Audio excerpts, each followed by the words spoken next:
right, and I bid you welcome. I'm gonna tell you what happened last night. Walking down the street about 8:45. I saw the thing coming out of the sky, nibbling at my neck about once or twice. Dracula, he's a good friend of mine. If I ever catch him, I skin him alive. Flirting with my baby and kissing her too. I'm gonna kill him and send him to the zoo. Crack him in the jaw and ship him to the moon.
I was a teenage monster. I was a teenage monster. A horrible teenage monster. 80 pounds of hair all over my face. Long fingernails, my clothes a disgrace. Then I met a teenage angel. A beautiful teenage angel. She looked at me once, then she looked again. She said I look like something the cat dragged in. She made me cut my hair, scrub my face, made me a member of the humane race. Mirror, mirror, look and say, is that a clean cut to cut me? I was a teenage monster. Until I met a teenage angel.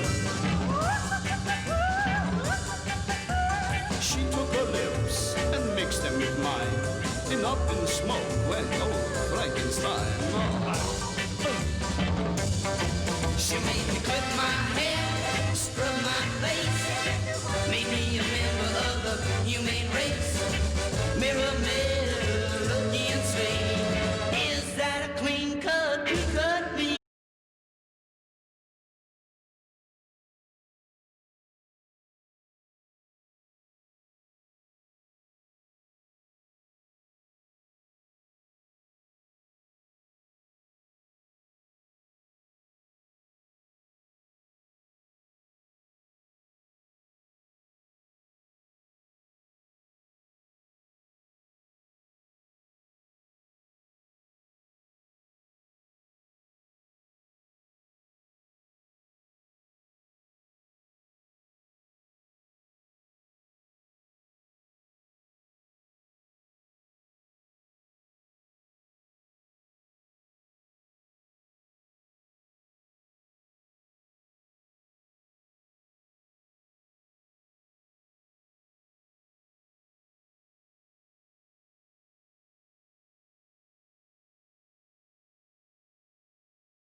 We're live, B.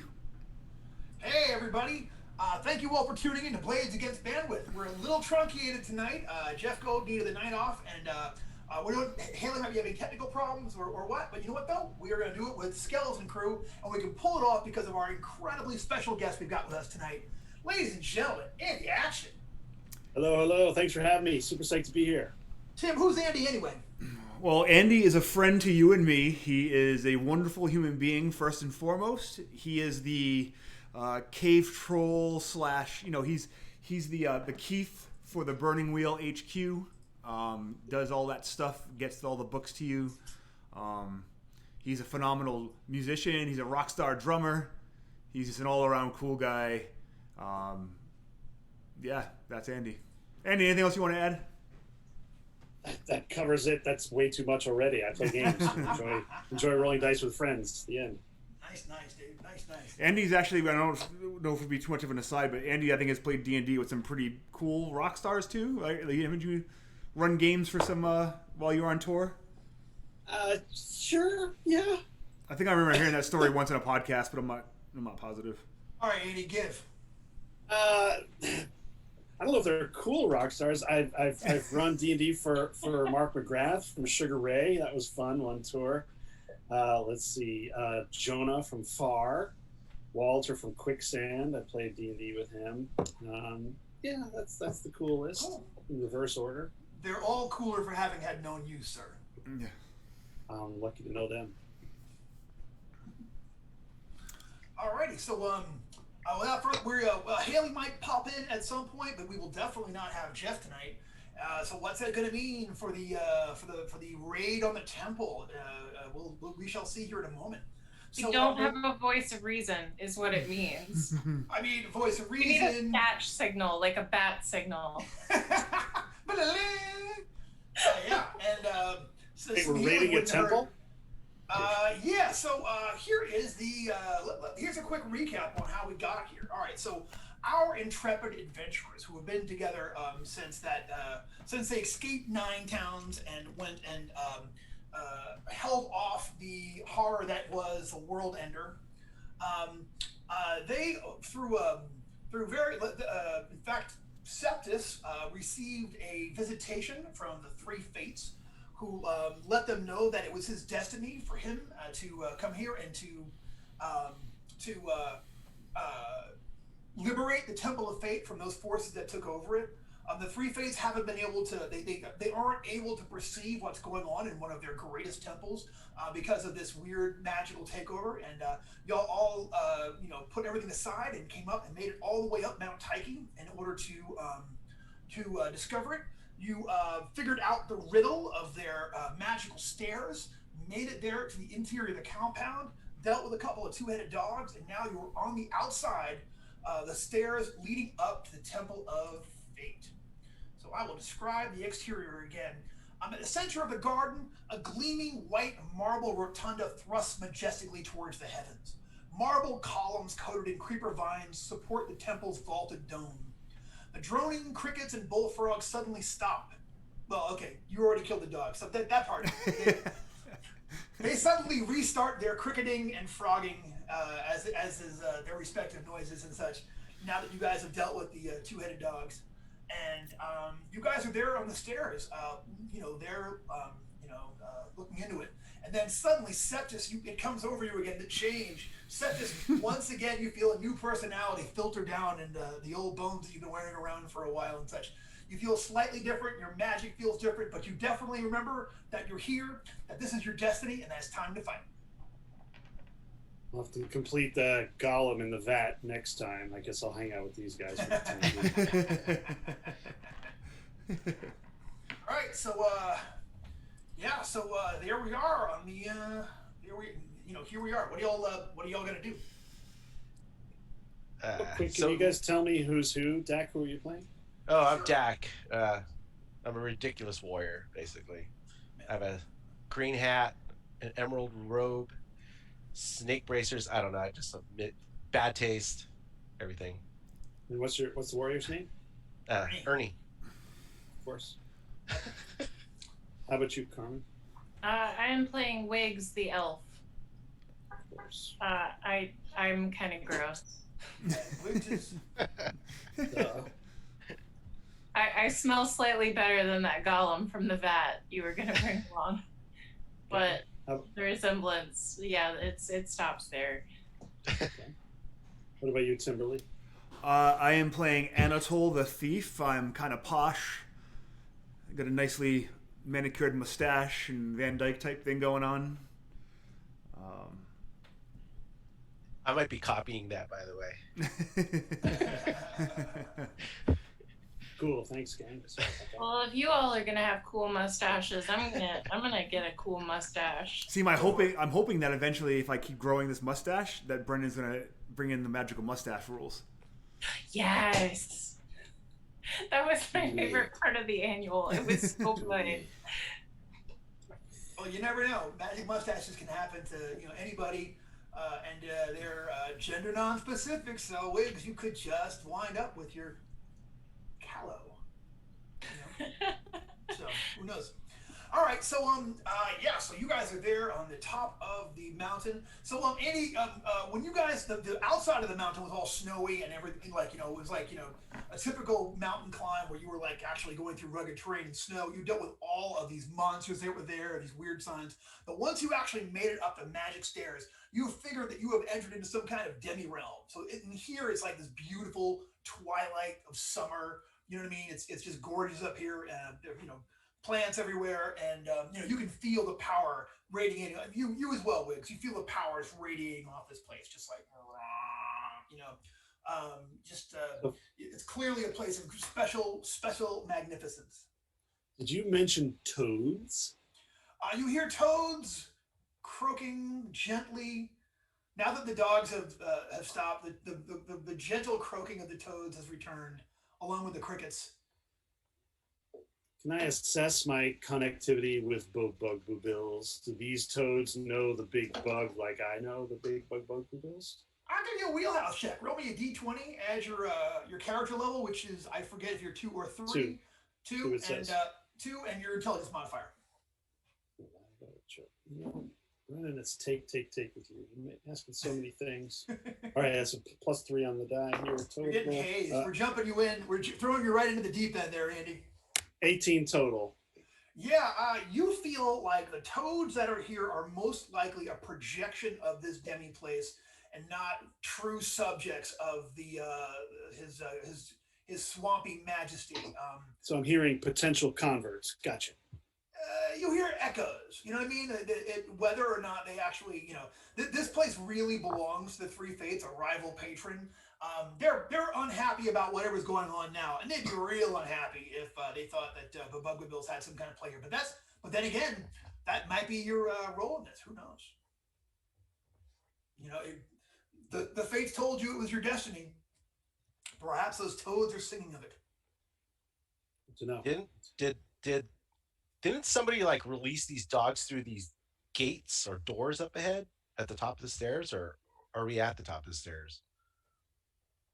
Yes, the door opened up and someone released the dogs at you guys, and then you all just dispatched them, as I recall. Okay, so I didn't even get to use my breath weapon. Good thing when that happens.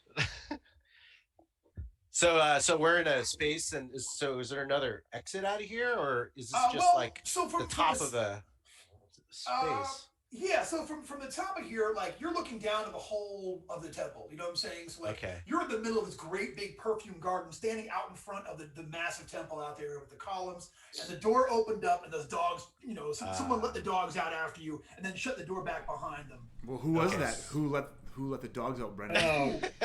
Who? Low-hanging fruit. All right, nice playing with you guys. Okay. Thanks, Tim. All right, so we fought these dogs in like a little garden before the temple doors. You fought them. I'm gonna pull the actual map up. You fought them, so yeah. So like, there's a little path. Remember, there was like that water wheel that was there, and the fountain. You all drank from that fountain and had like various powers and things. And what's his name took a bath in it. Yeah. So you're like at the edge of that that path continued on past that water wheel up to this tower. So it's you know, the temple rather is just it's an enormous edifice right there in the middle of this great huge perfumed garden. You know, that you guys kind of semi-explored. Well, I start heading towards the door for sure. All right. Ernie, That's where the dogs came from, right? Yeah, Yes, I'm not sir. worried about anything else. I'm heading to that door. All These right. guys can follow me if they want. Yeah, we'll head in that. Have we done a recon around it? Do we want to, or we're just going straight to the thing? You guys actually we sort of like ended last time. We didn't have we had an awkward amount of time last time, so we said that you guys spend some time. Oh, young Skatch. Hi. Hey, how you doing? Good. How are you guys? Good. Wonderful to see you. Hi, Haley. I'm Andy. Hi. Good to know you. Nice to meet you. No, it's totally fine. Am I late or early? I never know. A bit late.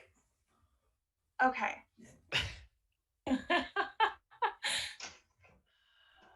So I was just describing that we have made our way up to the temple. So you see Ernie has gone up to the temple doors, the same temple that last time the dogs like were let out of to attack y'all. And we explored the outbuildings last time. We did not find much there except that Forrester was very excited to find some exotic pipeweed.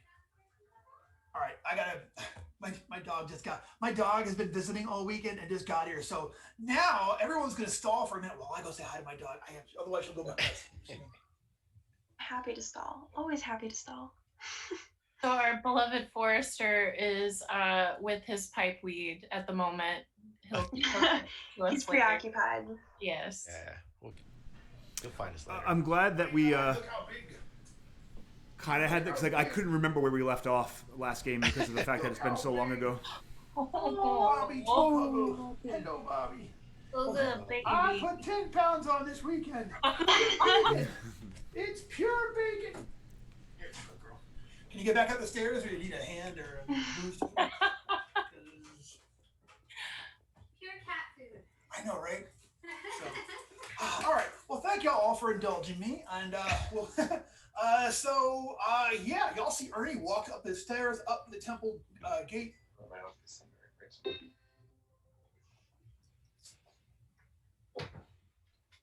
And what do we do once we get to those doors there, Ernie? Oh, so nothing happens to us when we get to the doors? Okay, that's good. I look over at Anatol. I'm like, I don't know what I'm looking for. Neither do I, but I'll give it a shot. All right, Doors Brennan. are open. The doors are not open. Whoever let the dogs out of there, no more joke, you've already made those. Whoever let those dogs out of there, close them back after they let them out. All right, Brennan. I got a 15 to find trap in case that person set a trap. You know, Okay. I'm gonna guess that the trap will be on the other side. So if I have to, I'll peek and look for all the wires or ropes or whatever. Some kind of mechanical something Yeah. or other. You check the outside pretty well, and then you sort of open it up and you peek and look for something right there in the interior, and you do not see anything. Any writing or anything on the doors? No, not on the outside of the doors. You don't see anything. How about now?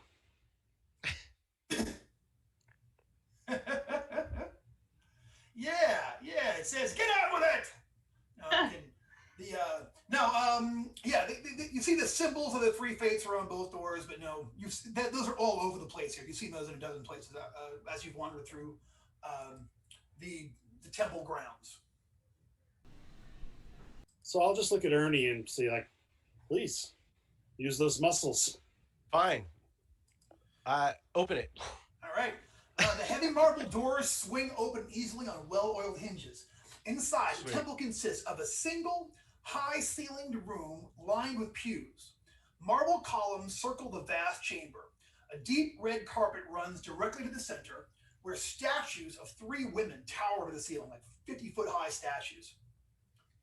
This is just from the from standing at the door that you see. So you can picture the statues are in the middle, okay, and then the pews sort of surround them all at all sides. So if this place was full of viewers or whatever, they'd be sitting on north, south, east, and west of those things, all sort of facing inward towards these temples where they would presumably hear something awesome. The carving it's got like.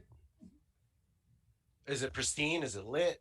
Oh yeah, it's pristine. It's lit up. There's a skylight over like up above at the top, and letting light sort of like fall in perfectly on top of the 3 fates.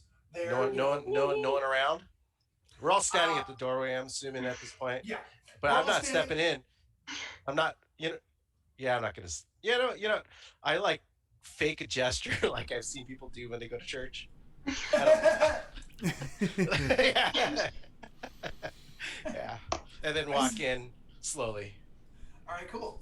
So the temple is eerily quiet except for Ernie's footsteps as he makes his way in there.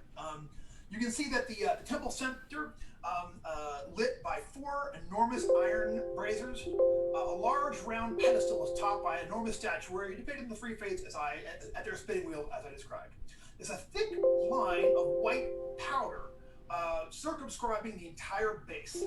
And then around it, there are several tables covered in papers and books are arranged haphazardly nearing the base of the temple. So the temple is pristine except for this weird setup there in the middle where someone has put books and there's a couple of like thrown together tables over there with just papers and whatnot and just and then I said this line of white powder there around that's surrounding the statues. Okay, I'm just gonna get this out of the way now. No one is eating the powder. Okay. I can't eat it, but. Before we go further. We're not gonna ingest the white powder, okay? That's just I don't feel like trying to pull that today. Well, I've been getting play role-playing games. Yeah, I've been getting kind of an itch. I was hoping it would. I would say where. Investigate one of the pews. Like, do they open? No, they're just open pews that are there. They don't even have like kneeling boards and built into the one in front of them.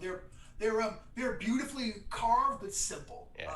They don't have anything in there. But as you walk in to check out that pew, you hear this disembodied voice throughout the entire place. I know not what sorcery allowed you to reach me here, but I assure you, you will never leave. Feel the power of Glipkerio. Kerio. And as that last phrase echoes throughout, cowled men slowly reveal themselves from behind every pillar. The men pull back their hoods. Cowled. Like they were in cowls.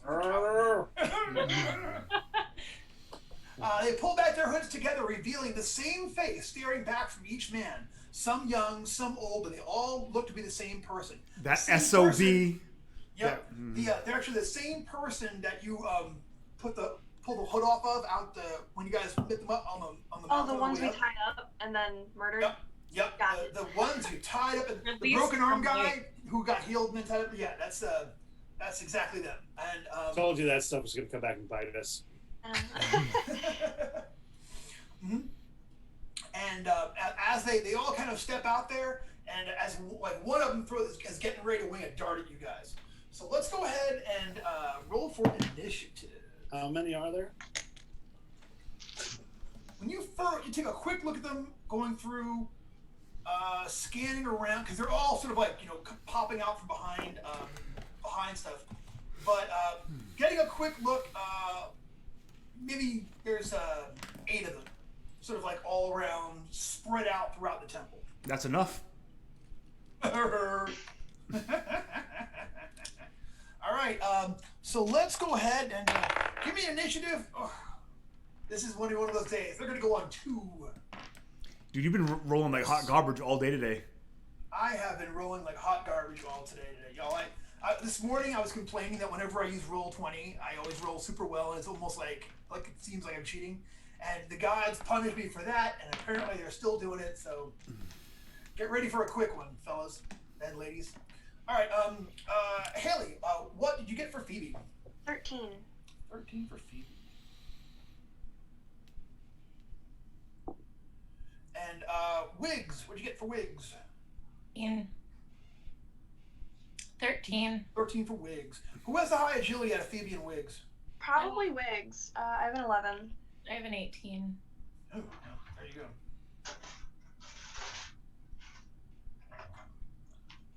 Okay, Ernie. 17. 17 for Ernie. Anatol. 16, sir. 16 for Anatol. Okay, and last but not least, Andy, how'd you do for Septus tonight? 6. 6? Yep. 6 for what? Still before me. Okay, so it is going to be Ernie, and then Anatol, and then Wiggs, Phoebe, Septus, and then these multiplied creatures. So Ernie, you're up first. They are all set back there behind pillars. The closest one to you, I'm gonna roll here, is one of the.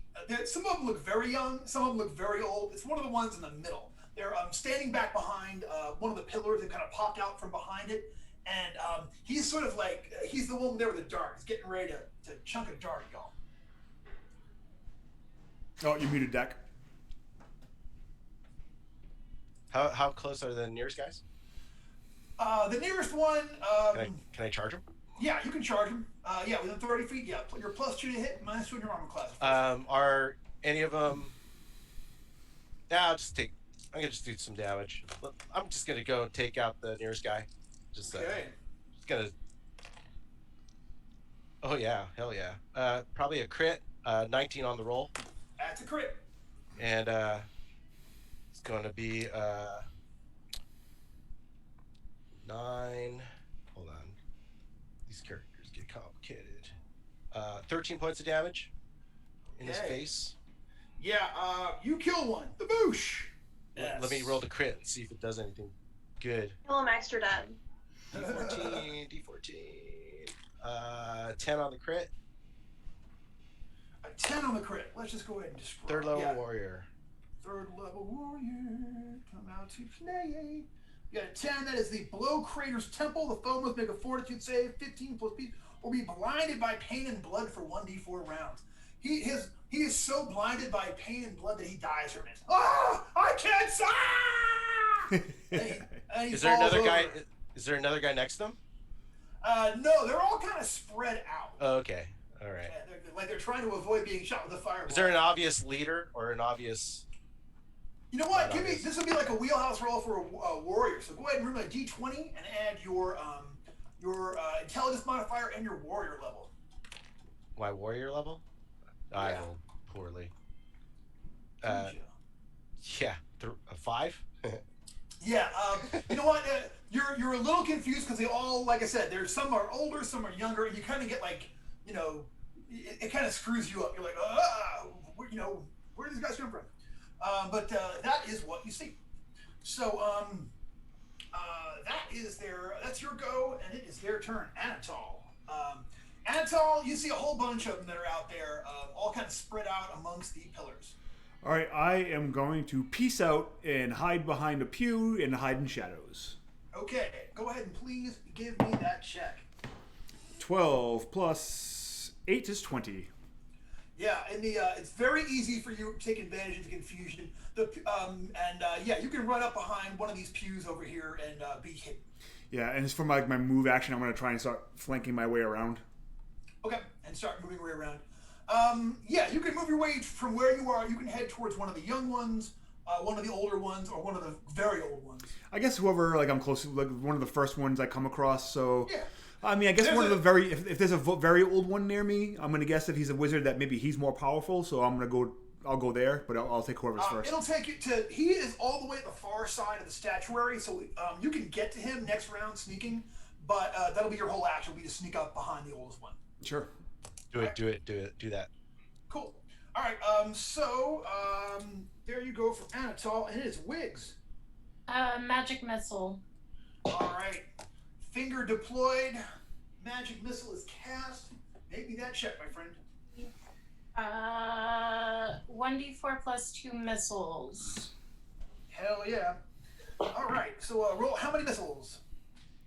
Let me just say real quick, I really miss this. We haven't played in a couple of weeks. It's so great to see everybody and to hang out and be rolling dice still again. Thank y'all for being part of my game. I love it. 6 missiles. 6 missiles? You creep! How dare you! No, I'm kidding. See how I flipped that? No, that's awesome. 6 missiles. I want to hit each of the dudes. Like one in each left. Okay. Yeah. You can hit. You know, it was 6. You can get all of the young ones and 2 of the medium ones. Okay. And do it that way. So The medium ones was a very short-lived spin-off of the young ones. Once in every lifetime. All right. Cool. So then, go ahead. If you don't mind me rolling, this is going to be key. So roll me those damages up separately. So let's do the young ones first. Go ahead and give me a roll. Okay. So it's 1d6 plus caster level, so that's 8 points of damage. Okay, dead. Roll me on. 5 points of damage. Gone. 4. Oh yeah. Young one. Boom. Another 4. Yeah, that one too. All right, now we're into the medium ones. Roll me first medium. 4. 4. You know what? That one is going to be alive at the end of that. It's going to stand his ground. I'm gonna change dice. What did I kill? Did I kill a medium one? You killed a medium one, yeah. 7. 7. They're still up. That's 6. 4. That was the last one. Was the 7. So all 4 of the youngest ones that you shot, like including Duke of the Dark, like just take a magic missile and just fall over, and then the 2 older ones both take a magic missile, but they're still up at the end of this. So they are a little bit farther in. So like all the ones that were very nearby are all gone now. We're getting into the ones that are a little bit further back. But that's cool though. That was a great opening move for Wiggs. That's fantastic. Nice shot, Wiggs. Yeah, Wiggs out there blazing. And it's Phoebe. Yeah, I was gonna cast, but after that, I don't think I need to. Yeah. I don't think I need to follow that with anything. I don't want to embarrass myself. Finish them. The thing is, I don't have any straight damage spells. I would just have to control them. So, yeah, you said they're further away. Can I reach them in one move, or am I gonna have to double move to get to them? You can reach them in one. Yeah, there's one that you can rush up to and like get to in a double move and go for you can go for a charge attack. So take your attack roll and roll +2. Actually, you know what? I'm sorry. Can I just use my sling? I don't know why I'm trying to put myself in melee. Sure. Yeah, I'm gonna just try and hit him with a sling stone. Okay, they've got some cover because they're all hiding behind pillars. Well, that is a 19 plus my ranged is 20 modified. Dirty 20. Yeah, it didn't help him real much. He was like looking around the pillar, get rid of. Let me try my took a rock after taking a magic missile. So go ahead and give you some damage. Yeah, I have to burn all this mess. Okay, there we go. That would be 2 points of damage. Not a lot, Okay. So no, 2 points of damage is great though. That one is still up. There you go. Bow. He's like ah. All right, so, and you know what? As you run up there, go ahead and give me a very easy intelligence check. D20 add your intelligence mod. Oh, you say very easy, but that is a 3. Oh yeah, I meant a little less easy than 3. Yeah. All right. You know I'm what? really You're hell bent. Yeah, you're hell bent for fighting somebody. So, but you know what? We'll make the same roll for Septus because he's next. We'll just see if he can see what's going on before it happens. Septus, go ahead before you make your action. Go ahead and give me an intelligence check. Roll better than a 3. +2 on the die. All right, 13 total. 13 total gets it. So all of the dying ones so far, the young ones that were all hit, all of them go inside of like their cloaks and their clothing, and they all take out an amulet, and it looks just like that half of a clock amulet that the one guy had that you found earlier. 2 weeks ago, it had the numbers like 9, 10, 11, 12, 1, 2, 3 on one side of it. I promise there was an amulet. It was broken. I think Ernie's wearing it. No, it disappeared. And now each one of them goes over on those guys that we murdered and tied up. Remember? Is Flava Flav their patron? That would be. How is that not statted up? We need a Flavor patron. Yes. The question is Flavor Flav their patron? The answer is, yeah, boy. That's the only answer to that question. The only answer.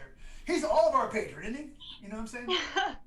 So, no, but each one of them grabs onto this thing and they disappear. Vroom. And then you see in different positions, those 4 are replaced by 4 more that look exactly like them. They appear clutching their amulets and get ready to do, like, you know, whatever. So now there's another, the 4 that died through magic missiles from Wiggs, all of them are back. So Septus, it is your turn, and you see that there are, you as you're, you know, looking around, you see these guys in the background. They're all popping up out of no place and getting ready to do their wickedness. What are you gonna do? Amulet clutching dicks, and I cast magic missile on them. All right. So go ahead and give me a mercurial. Check for your mercurial effect. Roll me a d20 and add your let's see what your mercurial thing is. So I have a luck modifier of -1. And you roll that way? Oh yeah, I do. Minus 10% off that roll there. Yeah. All right. So I rolled a 99. I rolled a 99, so I'm an 89. That's fantastic. 89. Why? That's a good one. 89. Phase out. After casting the spell, the wizard shifts out of phase with the world, making them invisible and invulnerable to attack, but preventing them from interacting with their environment. Lasts for 1d6 rounds plus 1 round per level of the spell. So for 1d6 plus 1 rounds after you successfully cast the spell, you are phased out, invisible, and intangible. All right. Do you want me to roll a d6 now, or you do that? No, make your attack roll. See the spell goes off. Make your spell check. All right. So I'm +4 on the die, +2 for level, +2 for int modifier. I have rolled a 7, so a total of 11. Yeah, if that's our final answer, the next spell is going to be gone for the rest of the day, and no phasing shall occur this round. Oh, the mercuric effect doesn't kick in? Yeah, not if the spell doesn't work. Forrester, where are you? Yeah, know, right? need our halfling with us. Yeah, way to go, Jeff. Just because your buddy's having a birthday party to celebrate an important milestone. No, I'm kidding. Jeff, enjoy your night off. That's awesome. Can I burn a point of luck to keep? Why, yes, you can, sir. Yeah. If you want to burn 1 point of luck, you'll do 1 missile that'll do 1 point of damage, but you'll keep the spell. So, and I'll be phased out, so that'll be fine. Right? Oh, and you'll be phased out, yeah, and you'll phase out. So, you want to do it? Yeah, and I want to. I want to pick one of the. So my luck goes down to 7. Yoinks! And I want to pick one of the ones that's almost dead, one of the medium or older ones that's still alive. Yeah. Okay, I know exactly the guy. Yeah. Yeah. One of the ones took a magic missile. Yeah. He took a magic missile last round from Wiggs, and he kind of spins around like, ah, and then takes another one. Takes 1 more point. He's up but barely alive. And then I'm like, yeah. So roll me d6 plus 1. When you're phased out, can you still cast or no? He cannot affect the real world. I would say, I would give it a luck check if there was something like out of phase, like a ghost or a phase spider, or but yeah. So you can't really, you can't. I would let you cast a spell on yourself though, like if you had like a armor spell or something like that, So we'll see. All right. So sure enough, this is round. How many rounds, Andy? 6 rounds. 6 rounds. Goodness gracious. All right, so this is round 1 of you being out of phase. So, yeah, you guys see Septus, who must have undergone his thing recently because he cast a spell and suddenly just fades out, and we don't know what happened to him. So, was this his destiny to come to place, to come here and disappear? All these questions shall be answered as the fight goes on. All I'm right, out of here. Yeah, so it is their turn. So, they're like, got him! And the whole bunch of them are getting ready to come and bring attacks and damage to you guys. So I'm going to start with the young ones. So Ernie, you kind of charged up there a little bit, and I'm going to say that 2 of them are able to. You're in range of 2 of them. So 2 of them are going to go ahead and cast a spell. Both my spellcasters, give me a spell check, or rather a wheelhouse check. D20. Plus your intelligence modifier, plus your character level, please. Even phased out spellcasters, or? Yeah, you can still see the room. You're do like, I count as a spellcaster?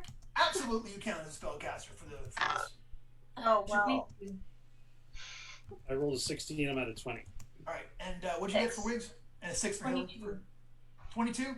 Yeah, you know what? You think that there being so many of them and all like clearly these are all sort of like vision to you. You realize these are all sort of like the same person at different times in their lifespan, in their life cycle. You believe that they're all trying to cast spells, but you can almost see the waves of tangent energy where they seem to be interfering with one another and aren't at full power because of that. So two of the young ones are going to try to fire a kind of a minor spell like at Ernie. Ernie, give me two DC 10 willpower saves. 2 DC 10 willpower saves? Yeah. 2. That'd be +0. That's my forte. Ooh, a natural 20 and an 8. All right, you take a total of 3 points of damage from these two spells that hit you. What? What did it feel like? Like a little blast of magical energy, like almost like it was trying to be a magic missile when it grows up, like that kind of thing. You know what I mean? It hurt, but it wasn't like the worst thing that ever happened to you. Especially not considering you got hit with 2 of them. You know what I'm saying? Mm-hmm. 2 of them are going to do the same thing over at Haley. Same thing. Please give me 2 willpower saves. DC 10 and a 13. You're going to make both those. You take 2 points of damage as the 2 of them actually kick on you. All right, the 3 older ones. 2 of them are going to fire at Wiggs, and 1 of them is also going to fire at 1, 2, 3, 4, 5, 6. What's up, Ernie? So here goes. These are the middle-aged ones, or should they do that? No, they're trying to kill somebody. All right, so here it comes.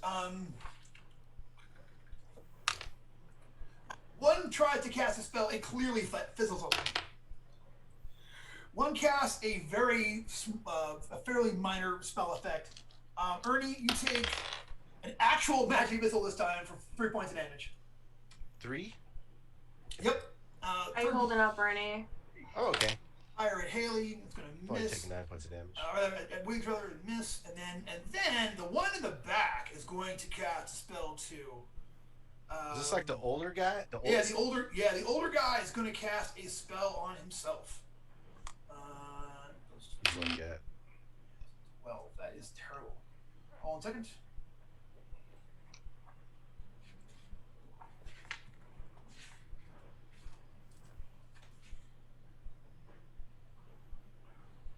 Okay, suddenly, next to the oldest one, the older one, the one that's actually sort of like behind all the statuary, a doppelganger of him appears, like a mirror image of him, like appears right next to him. And he goes on, and then for his move action, he rants some more. You'll never be able to survive the temple here. I have thousands of lifetimes of wish to defeat you all. He goes on. And that is that for that. So it is the top of the order. Ernie, it is your turn. How far away is that guy? The old one. Okay, so you yapping away. You can here's the deal. You can get to him this round, but you can't charge at him because he's behind the statues. You kind of have to like run around the outside of the statues. But I can get to him? You can get to him and hit him next round. Oh, damn. Like is that far? Both your moves. Yeah, it's that far. Is there anybody halfway there? Yeah, absolutely. Yeah, there's there is one of the young. Actually, there's 2. I think you're like boom and then boom. There's 2 of them you can go for. You can either try to get one of the young ones or the one wounded medium one who took the one who took 2 magic missiles. You can get to him or one of the young ones. Okay, I'm gonna get to him, the guy that got wounded already. All right. Did any of the ones that just came back show any indications of like they took any damage from the when we? No, when they left, they all had smoking craters where they got hit with magic missiles, and then when they came back, they looked fresh as a daisy. Okay, I want to go to the that medium guy that's halfway to the old guy. Yeah. I want to go. I'm gonna use. I'm gonna try to mighty deed. I'm gonna try that. I don't know. I want to get that necklace off his neck. I want to either chop his head off and take the necklace. I'm gonna use my rune blade too. I'm talking to him too. I'm like, hey, help me with this. Oh, we're still using the rune blade after all the advice we've gotten. Glad to hear it. Hasn't bothered me. Every wizard we've talked to is like, yeah, no, don't get rid of that, and we're like, okay, no. We'll take that under advisement. Legitimately tried. I'm doing it. two-handed sword and everything. Mm-hmm. Look Yeah, at it feels so good in your hands. It feels like chocolate-covered murder. Yeah. And then make the attack roll. Yeah. I need that on a poster. I'll sign it. I'll sign it for you. My quote. Not the greatest. 14. No, 15. 15 though is yeah, it's totally gonna hit. He's armorless. So Okay. you Did go not get ahead. the deed, All right. but I still do 15 points of damage. All right, so he actually, this is what happens, okay? He seems to get it, like that you're going for his necklace, and he's like, no! And he puts his hand up to literally protect his necklace from your attack. And when you instead, you wind up breaking his arm, and it's like, when you do it, you realize this is the same guy that you guys met and then later on killed out there in the hallway. His arm breaks in the exact same way. And he's like, oh! And then he grabs his necklace and fades out. Vroom. Cheater. How interesting. But there's nobody in the way between me and the old man now, right? No, you're 30 feet away from him, and he's he clearly knows it. He's getting ready to like gear up and throw something down at you because he's looking like raw. He's like psyching himself up. He's like, Yeah, exactly. Yeah. He's even ranting even louder and even more of a fever pitch. You know what I'm saying? I will destroy you, green-clad warrior, you lesser. So he's getting serious about it. But that's when Anatol. So Anatol, you this round double move, and you're actually behind dude this round. However, there are two of them now. So next round you can pop up and try to murder one. Okay. All right. So it is Wiggs and then Phoebe. Wiggs, I got guys popping back up after you murder them. I'm gonna steal Ernie's strategy. That was really clever. I'm going to magic missile the necklace of the old one. You can try that. Like Yeah, go ahead. Yeah, make it. Okay, so, all right, so you want to use your magic missile Since rather than, you're actually going to go for his necklace rather than this. Okay, so magic missiles aren't supposed to work like this, but you think, you've really done some work with magic missiles before. So you think that if you do it just so, you would actually attack this artifact rather than him, if you wanted to go for it. And you can, if you make a D16 roll rather than a D20, I will let you completely target this thing rather than target an individual and make this thing a laser beam just against that one artifact. Okay. But if I just aim for the center of his chest, it would be. Magic missiles attack a person's mana. It kind of hits their aura, so it does sort of generalized energy damage. Okay, I will D16. Okay, are you gonna do any spellburn? Oh, look, everybody! Look, it's Trokio. Aww. The Trokio sound. You guys make me miss my pets. Hello, Trokio. Back on campus. Lucky. Gentle Trokio, gentle. God dang it! Sorry. Razor Trokio. He's like so sweet, and he's like, he has to give you one on the way down to remind me. I'm still the apex predator of the suburbs. So, all right, Wiggs. So you're gonna use a die 16 magic missile. I don't really want to spell burn. That's cool. Okay. It takes so long to recover. I'm not mad at you. This is why I miss our halfling. Yeah, I know, right? Murder hobbit. Yeah, I keep saying halfling. If he heard me right now. I know, right? No, it's like, would you say it if he wasn't here? Yeah. I don't think so. Yeah. Most of them don't mind it. It's only him. All right. So, although it makes sense though, All right. How do we do Carmen? That is not the face of a real happy wizard. That's the face of a frozen wizard. Yeah, I was gonna say it looks like a You'll never know. She casts a spell, there was feedback, and it's like, she's having a Doctor Who magic moment where she's just like, it's either really good or really bad. So we'll come back. We'll come back to Carmen and let her catch up, and we will. Oh no, phased out. Andy, this is round one of you being phased out. What are you gonna do? Well, I'm thinking about the Speak with Dead ability on the Emerald Enchantress ring. Is there anyone who's dead nearby who I can interrogate? There might be spirits of the dead who are nearby here. You can absolutely go for it and just see if So get someone. my other thought was, try to do some type of invoke patron on Bobugwabills, but you kind of implied earlier that may have some negative consequence in this demi-plane or something. Well, Invocation never goes wrong.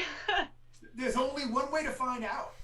Well, I'm just looking at this. So if I do an invoke patron and it has physical effects, will those things be in the ethereal realm with me, or will they be in the real world with them? Okay, if you cast invoke Asking for a patron, friend. you cannot affect the real world with them right now. Okay, you just can't. You don't have the ability. But can Bobugwabills is what I'm really asking.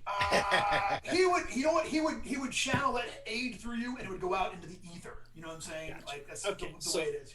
So I'm gonna go with the spectral stuff. I'm gonna take out the Emerald Enchanter's ring, which I presume is like a big green like glow pop ring. Sure. And I'm gonna. I'll tell you one thing. It's green. It's green stone, That's a green shocker. metal. It says all of my love. Does it say on the inside, "It's not easy being"? All right, so I take it out. Sorry, I'll show myself out. I will turn this adventure right around. So I will speak with the dead, see if there are any spirits roaming around who can advise. So I can make a dramatic entrance after 5 more rounds to try Absolutely, you to can. affect this combat. Yeah, go ahead and I have actually never seen this spell cast before in this system, so I'm really excited. Speak with dead. Go ahead and give me a spell check. There's no Mercuric effect because it's a magic item, right? Yeah, it's baked in. So. And do I get any bonuses or no? If you do any spellburn, you get bonuses. So I don't use my level and int modifier. Don't apply. Level and intelligence modifier, and if you got anything else, yeah. Okay. I don't. There aren't. I know. You know what? Let me see. I can pull it up real quick. I still got it sitting here. Brendan, I humbly request, though, when Andy pulls this off, that the spirit of the dead person is portrayed by a dead actor of my choosing. That you have to channel, so. Sure, but if here's the thing, though, okay? If you're going to be the chooser, you have to take what I get because I am. I mean, no judgment. You just got to do your best. Hopefully, it's either Christopher Walken or Marge Simpson. He's not dead. Neither one of the people are dead. Marge Simpson. I would pay so much to see that. How about Marge Simpson as played by Christopher Walken? Right? That. Homie, where have you been? I was worried. Why are you even bothering them? Wow. It's like.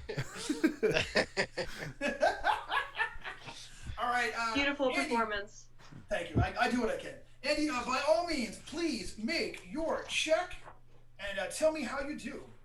Before that, I'm definitely gonna spell burn because why the fuck not? I'm gonna spell. I can only burn physical stats, so I'll burn 4 points of strength. Yes. And I'll make that 5 points of strength and 2 points of stamina. So some spell burning 7, +2 for intelligence, +2 for level, so I'm +11 on the die. Gotcha. That sounds fantastic, dude. So I rolled an 11, so I'm at a 22. 22.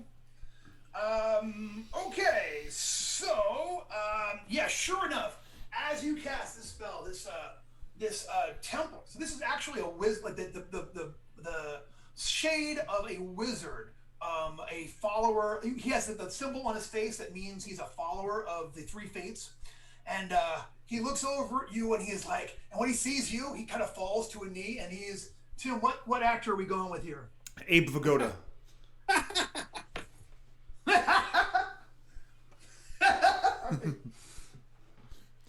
a good one. So you've come here. So you've come here. You're the destined one. I'm gonna need a cup of coffee. Well, Mr. Vigoda, please, if I could spare a couple moments of your time. High Priest Vigoda, I feel like I've earned it. My apologies. You kids. I show him all the respect in my ethereal state. Are we both like ghosts, or are we both? Yeah, you're both ghosts hanging out in the ghost world. Yeah. Mm-hmm. So I'll offer him a ghost cigarette, and I'll ask him if I could pick his brain for a little bit about what the heck is going on in this temple, and if he could give me any advice on surviving the current situation. He says, "I will give you this advice, but it comes with a cost. Glipkerio Glipkerio has to die. He has to suffer. Also, my wife, she's still alive down in the village. Would you bring her a couple of gold pieces?" I'm your guy. I can accomplish both of those things tonight. Oh, Glipkerio's going down. The wife will get paid. Consider it done. That would be swell. Her name is I can't remember her name from the show. What was Fish's wife? Mrs. Vagoda. Miss Vagoda. Yeah. I was thinking of on Barney Miller, his wife. He always talked about, but you never saw her. I'll Google I can't remember. Many rounds of sitting around doing nothing. All right. Hey. Welcome back. Welcome back. All right, you're still muted. I believe you will come back. All right, so he says yes. So Glipkerio is trying to concoct immortality for himself by taking over this place. He has cast a horrifying ritual, and his power. I mean, I gotta give it to the boy. He definitely threw a wrench into the monkey works of this place. And here's what you got to do. You see that dust there surrounding those statues? Let me guess. Salt? I don't know. It's some kind of magical alchemical thing. Don't give me grief, okay? Okay. Maybe it's salt. Break the line, okay? Just kick it straight through. Just get through that. Knock it out, and that's going to allow the that'll allow the three faiths themselves and their most highly cherished, highly respected selves to actually once again influence events here in the temple. That should have direct results. After that, he only has so much power in those amulets. You're just gonna have to keep killing and killing and killing until you get through all of these guys. He can only do it so many times. Kill all the cultists. Break the dust line, kill the cultists, then get to the big man, and then pay your wife. Is that correct, Mr. Vagoda? Absolutely. And, just tell her I'm sorry. I'll try to convey the exact amount of emotion you just gave to her, sir. And is there a backdoor exit from this place? Because I'd like to get down to it, if you don't mind. If there was, you don't think I would have taken it? Fair enough. Thank you, Mr. Vagoda. Nice talking to you. I'll look up Barney Miller's. Tony says that it's Bernice. Bernice Fish. Bernice, that's totally right. 2 gold pieces to Bernice. Got it. Mm-hmm. All right. Yeah, he was in a spinoff for a minute too. She was actually in that one. So, all right. So that's awesome. So you guys have pulled it off. That's happened. So, Carmen, we lost you right as you were getting ready to cast your spell. So what did you get on your D16 spell check? I got a 17 and I rolled 4 points of damage. 17, you did 4 points of damage. Okay, so here is what happens. So for a moment there, okay, when you blast this thing, like you don't destroy it with 4 points of damage. But I'm gonna say like it sends a ripple out. They all you can see all of them for a moment, like they kind of like shake in time as a whole bunch of different versions of themselves are like almost colliding with one another on like the astral plane as they're trying to all like make it to here. So I am gonna say that for the next round, they are not able to regain any of their duplicates. Since the damage was done with the specialty magic missile specially designed to just F up their artifact. So well done, and that's gonna. So you could like the dead ones could not come back for a full round, including the guy who Ernie just completely tossed. And he's one of the medium ones. They actually have some decent stuff. So that was a great move. All right, that was Wiggs. It's time for Phoebe. Phoebe, you were right, toe to toe with one. Sound meta because I know I can't hear the ghost, but I swear this was my plan before the ghost. Just to disrupt the circle. Okay, you got it. You're gonna run over there. I swear that was my plan. I totally believe you. You're gonna run over there and disrupt the circle. That is this. Okay, so you run over there and just tell me how you do it. Okay, well, you said there was like carpet and rugs, like in the area. Can I just like grab one of those and like flip it up to get just the dust to go everywhere? Hell yeah, absolutely. You kind of pull the rug out, whoosh, flip, flip, and like you can tell at once they're all like, and they all look up at the statues of the three fates, and like for a moment all their eyes are like shing, and they're all there at their wheel, and one of them looks at the wheel and like the statue just shakes its head like, no, Glipkerio, no. And they look suddenly very terrified at all of this. That was awesome. Septus, we're actually coming back to you. So so you cast that this round. You're still faded. You're still phased out. You're gonna cast. Well, you're still. I'm picturing you still conversating with Fish this round. We're sort of out of time here, which is gonna leave Glipkerio.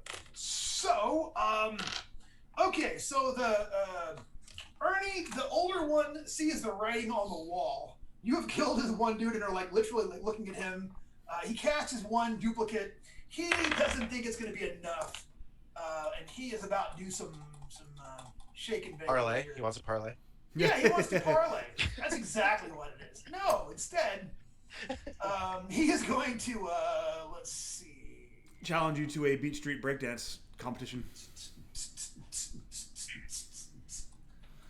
No, he is going to go for. Man, he is actually going to try to blast you with flaming hands. He points his hands at you.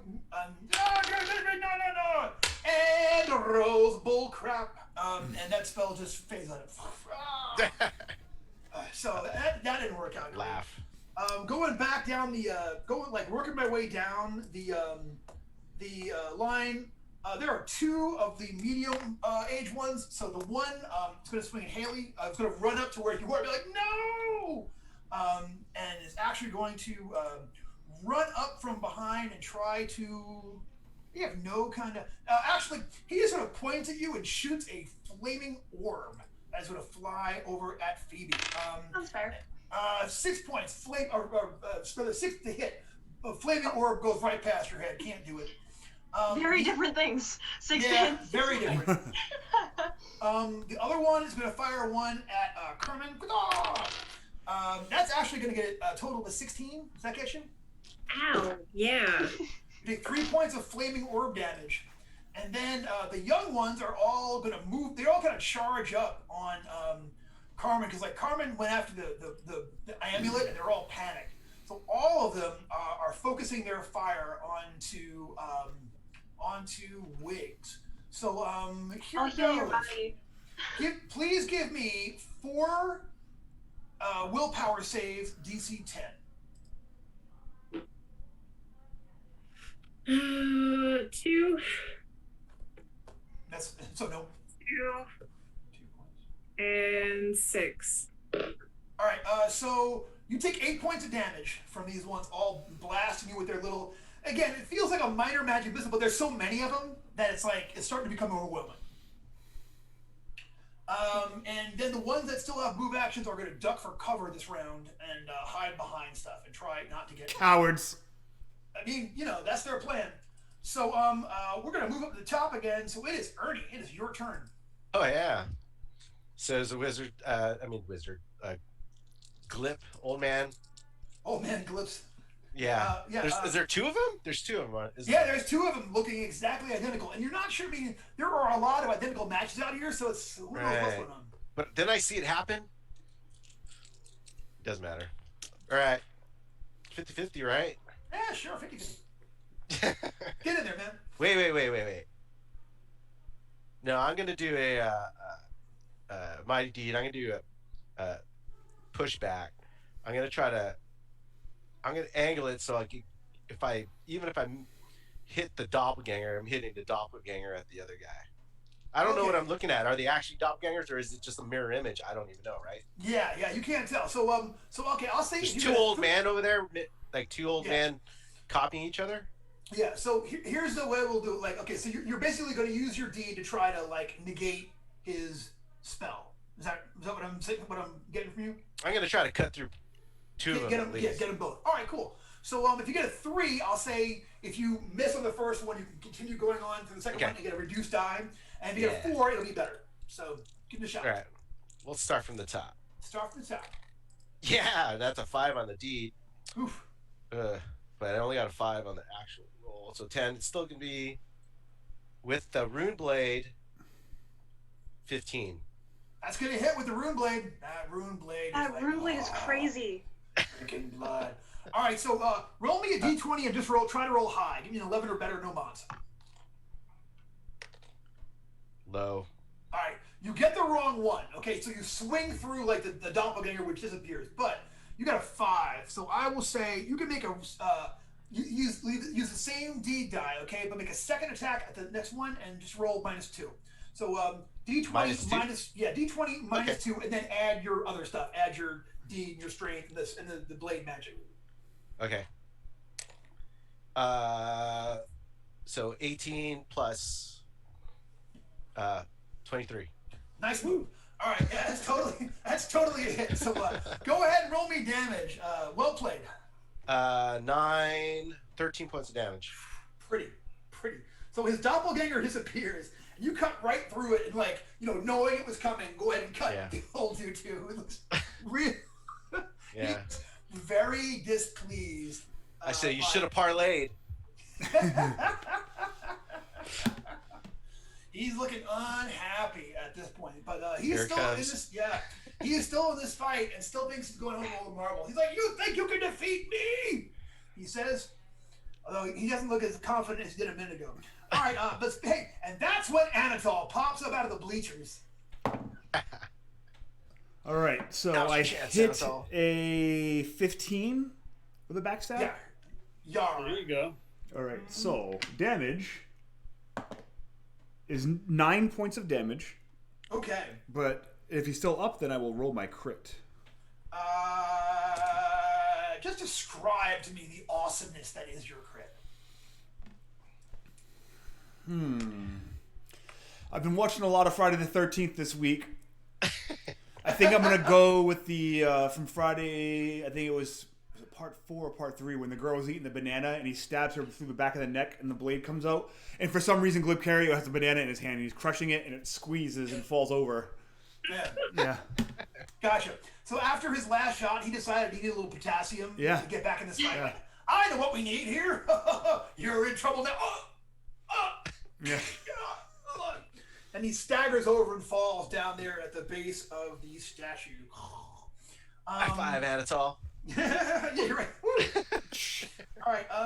And that is when Wiggs does something Wiggs-erific. What you gonna do? I'm afraid of casting Magic Missile again because I feel like it's about to fail on me. Fail? I'm gonna do it anyway. Yes, my girl. That's what I'm talking about. All right. Well, we'll see how this goes. I lost the spell. I rolled a 2. All right, well, you know what though? That's okay. You cast that spell, does not work out, but after a big expenditure like that last one, a specialty one, you had a little hard time remembering how it really goes. You threw yourself, you wrong-footed yourself there. That's all right though, because Phoebe just kicked the dust over there. You got one that ran up and tried to blast you, so it's about 10 foot away. And it's your turn. What's she gonna do? How is Wiggs looking close to death-wise? That's a good question. I have 10 points left. Okay, so not verge of death. I'm okay. Okay. I'm just deciding, do I attack or how desperate are we? Attack? I can always hide. Okay. I just don't feel like having to revive people versus heal people. I understand.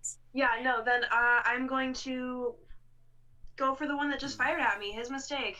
All right, that is one of the medium ones, and go ahead and make me your attack roll. 13, 14 to hit. 14. That is indeed gonna hit. Go ahead and give me some damage. For 5 points of damage. All right. So what weapon do you have? I don't even recall. A mace. You with a mace. So you fire, run, charge up 10 feet on him, boom, pow! Just hit him right in the face. He kind of like swings back, falls over. As he's falling, grabs that amulet, disappears.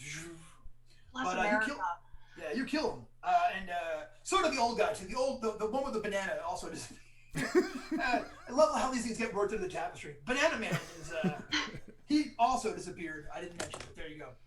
All right, so is anyone else having a hard time doing stuff in the chat? It hasn't let me put anything into the chat so far. I keep saying the action cannot be completed. No, I've been able to talk. Yeah. Y'all have? All right. I swear, you chat people, I am not ignoring you. I can't see I can't see it, and I can't access it either.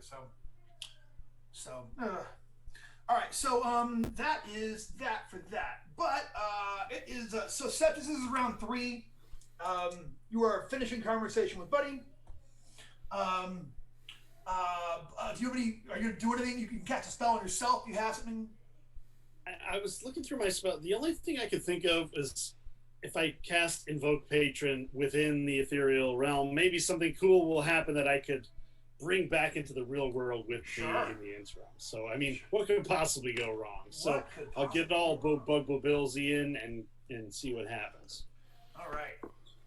So, Invoke Patron with a +4 on the die. I'm not going to spell burn. Do I need to roll a manifestation? Not for Invoke Patron. Not for Invoke Patron. And you one thing you do know that you do have to do at least 1 point of spell burn to cast Invoke Patron. Yeah, right. Okay. Well, fuck it. Let's do it. So I will spell burn 1 point of strength, which brings my strength down to 8. All right. So I'm +5 on the die. I guess a 15 + 5 is a 20. So what does that get? Let's see. All right. So suddenly you were there with Bugbills, who is like, you find yourself there in his like swamp, there in his august presence, and it says, Septus, my follower, my loyal servant. It's so much more comfortable here. Yes, that temple is a disgrace, and the three fates are a blight upon the magic. They dare to think that they understand destiny, when true destiny comes from those with the power enough to change it. Brendan, I'm raising my hand here. Yes. I'm pretty sure Bugbills has Gilbert Gottfried's voice. All right. And another thing about you calling me out in the middle of a swamp, here I'm busy. What is it you need? Every time this one calls me, I have to get something out of my spell repertoire. Why? Well, I'm trapped here, and there's nothing I can do to affect the scene down there, so I'm hoping you can hook me up with something nice, moist, and froggy that I can bring back and have actual merit and champion you properly amongst my peers. I will affect them now, but this is a huge ask. You're asking something big here, my friend. So, you gotta do for me. This is the beginning of your true quest, Septus. You will. Bring it on. Yes. He says, you will destroy the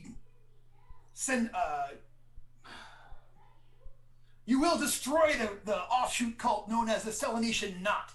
You will see them all killed and murdered. You will enter your temples and destroy them all. Take whatever you want of theirs. I don't want any of it. I just want them all dead. How dare they throw over the rightful worship of Bugbills? For that of Consider it done, your frogginess. All right. Gotcha. All right. So then into the real world shall I project. So using an amazing expenditure of power, he is able to reach out there to all of you.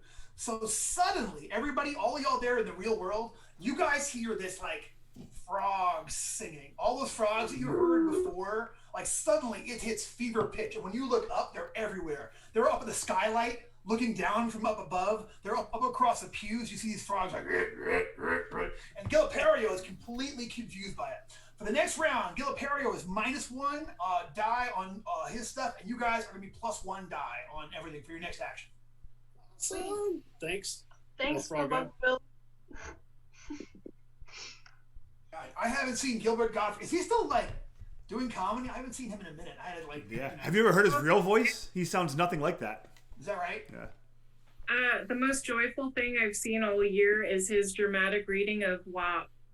Yeah. It's pretty good. Do yourself a favor and listen to it later. It's beautiful. It shall be as you say, Carmen Vance. It shall. All right. So, yeah. So he has wrong-footed all of these guys, and we'll see what's going to happen. Brendan, should I queue up Rainbow Connection since the toads are singing? Yeah, that would be. Yeah, that would be. You know. Why are there so many? About froggies. I know, right?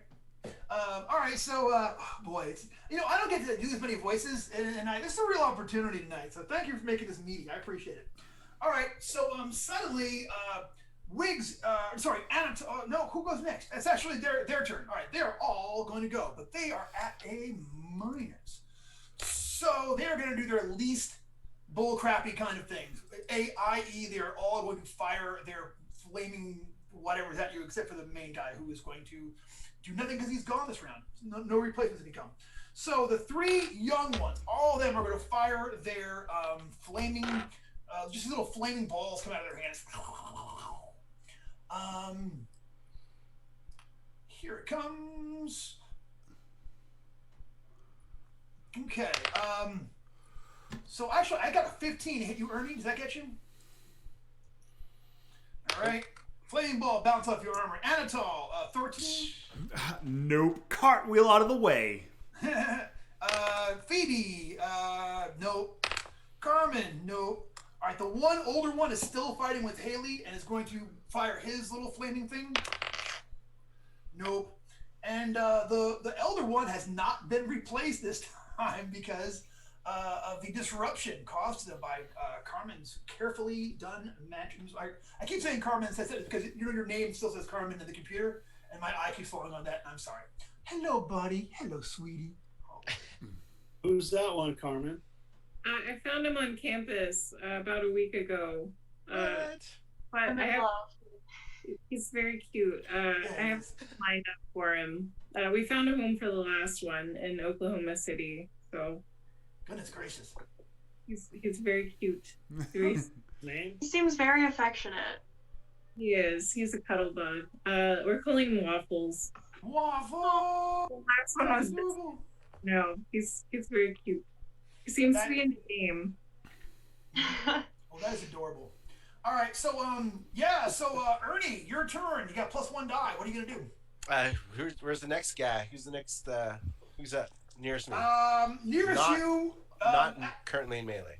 Not currently in melee. It's all of the younger. You can run towards one of the younger ones and get to them no problem.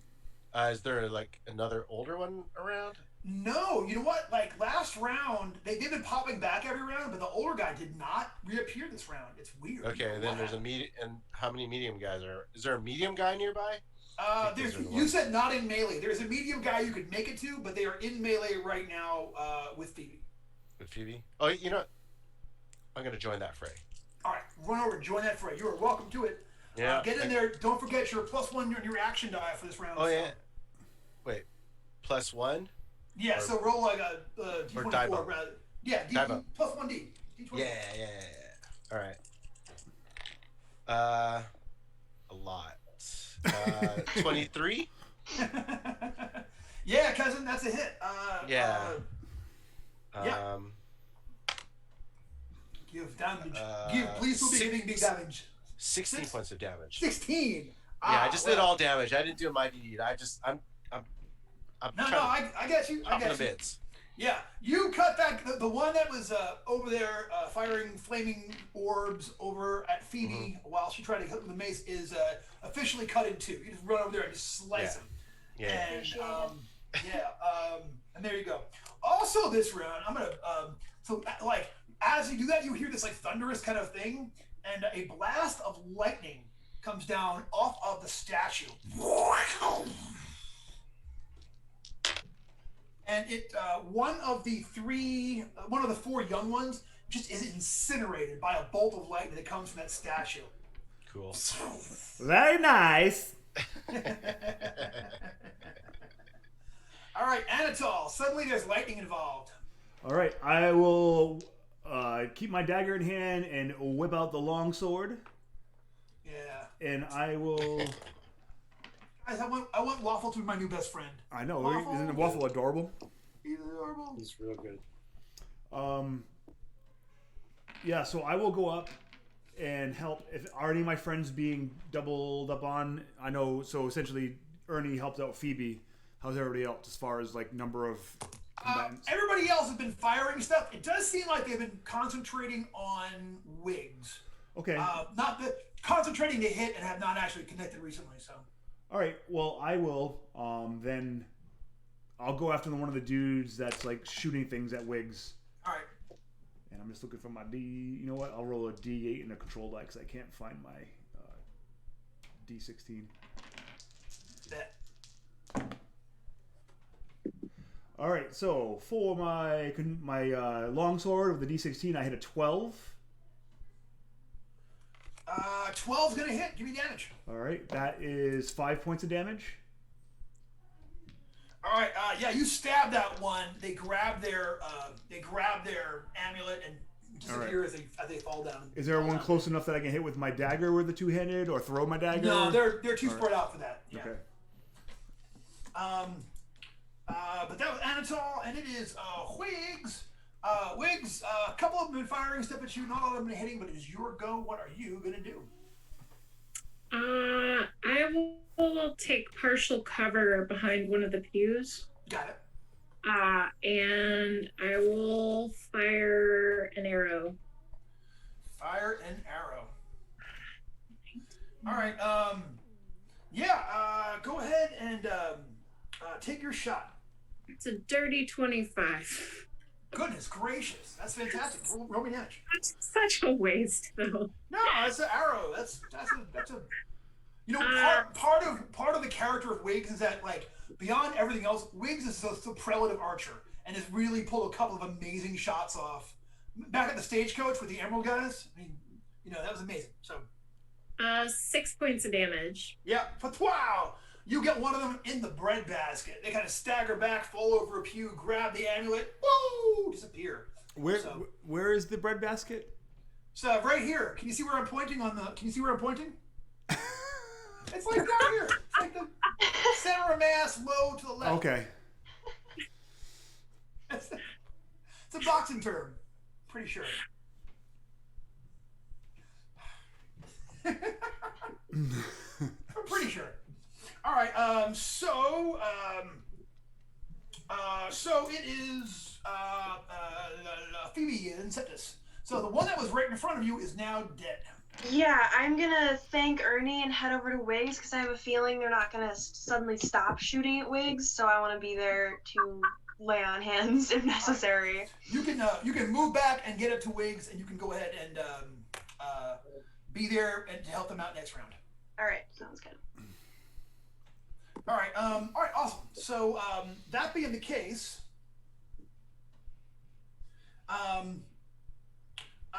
that is going to be Septus.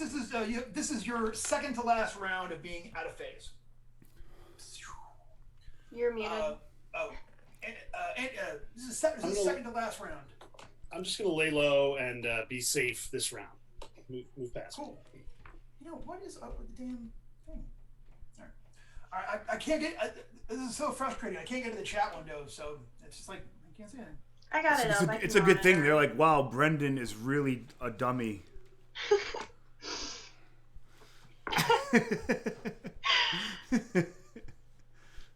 Yeah. Well, you can just imagine how I would respond if I could access the chat window. You haters, you haters, you haters, you haters. So, no, was Wiggs, it's Phoebe, it is Septus, it is the creature. So Glipkerio once again this round is able to like he's somehow the one round he was kept from doing what he wanted to do as far as like returning people back, but now he's back at it. So give me 1 second.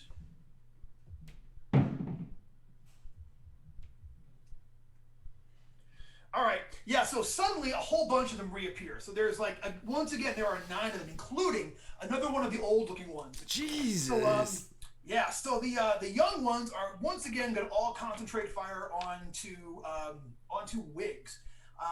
And here comes, actually, you know what? One is going to fire one at Phoebe. The other 3 are going to fire at... That's why I'm here. Yep. Carmen, you got partial cover, so they're going to come at you with a +2. That's Haley, do you still have that mirror shield? I do. Do these count as ray weapons? These count as ray weapons. These flaming orbs, they're flaming orbs. They don't. Okay. No. But Carmen, Good idea though. It was. About that. Does a 14 or a 15 get you? Yes. You were going to take 7 points of damage. Oh, that's why I'm here. I had a feeling. The 2 medium ones, they are both going to cast spells. One is casting at Anatole. Whoosh. Actually, okay, one's casting at Anatole. Anatole, here comes magic missiles coming at you. That's a 16. That's my first decent spell check of the whole dang evening. I'm happy to oblige. Yeah, here for you, my friend. 16. That is going to be a single missile. Is going to do a die 4 plus 2. You're going to take 5 points of damage. Yep, I will. And then the other one is going to use his spell. He's going to cast something else upon himself. It's going to get a total of a 14. I believe.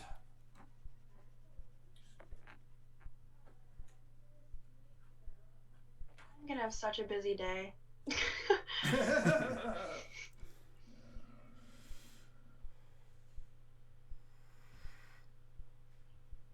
All right, so one of the 2 of the medium-aged ones casts a spell, and suddenly they completely grow and become like 7.5 foot tall.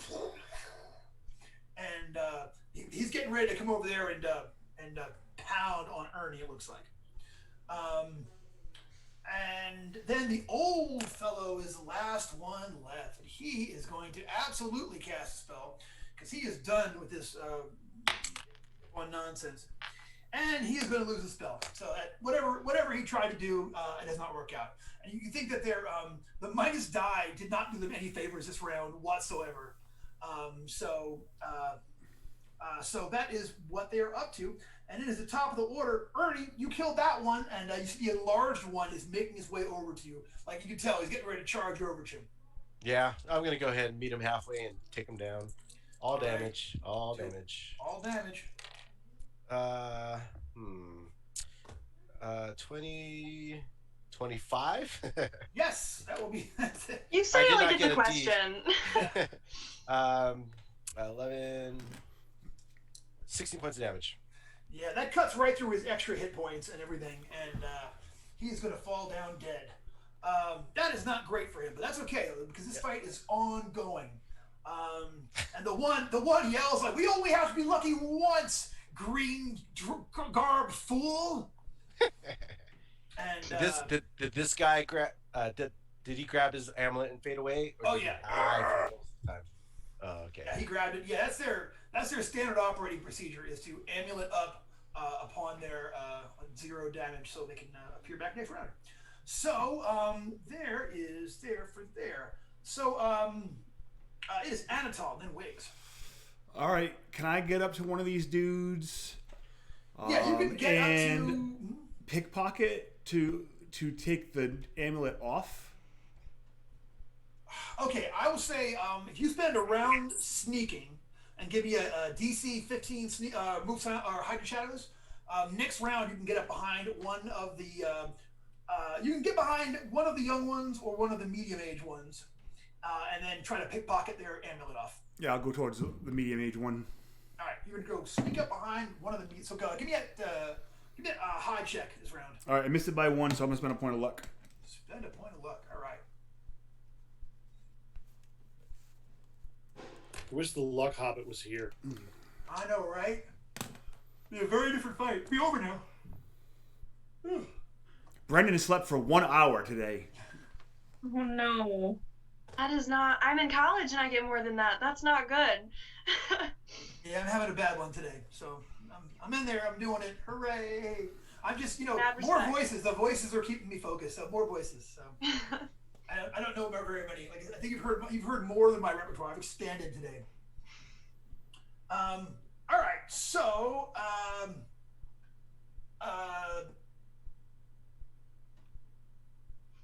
I'm sorry, I lost track. That was me. You were sneaking and hiding. Yeah. So what is Wiggs? Wiggs, it is your turn. I got a bunch of guys shooting little missiles at you. You got partial cover. The pew right in front of you is almost on fire from all the flaming orbs that have hit it in the last couple of things. Wisps of smoke rise up from it. I only have 3 hit points left. Hide.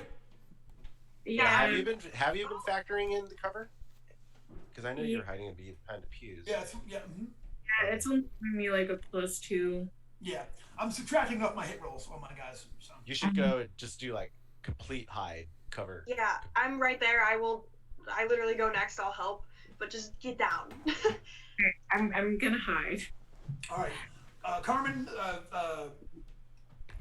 Wiggs dies behind some pews. Is hidden back there. You were back there like having complete cover at this point. All right, so that's awesome. And then Phoebe steps up, and you can go ahead and give me a lay on hands attempt to try to revive your pal. Do I still get my 24, or is this just a 20? This is your D20. If you haven't yet. This is the round. This is your D24. Oh, D24. Awesome. Haley, you went mute. I rolled onto my mute key, but I got a 21 on the die.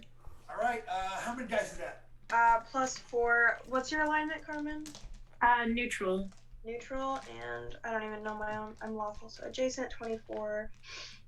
4 dice. Okay. So you get back 4 die 6. I'm gonna let you handle that. We are gonna move on. Septus, this is your final round of being faded out. You are back after this. I think I'm going to try to... No, I was going to precast force manipulation, but why attempt fate? I'll figure it out next round. Pass. I bet. All right, so it is their turn. So, another young one appears, and another medium-aged one appears.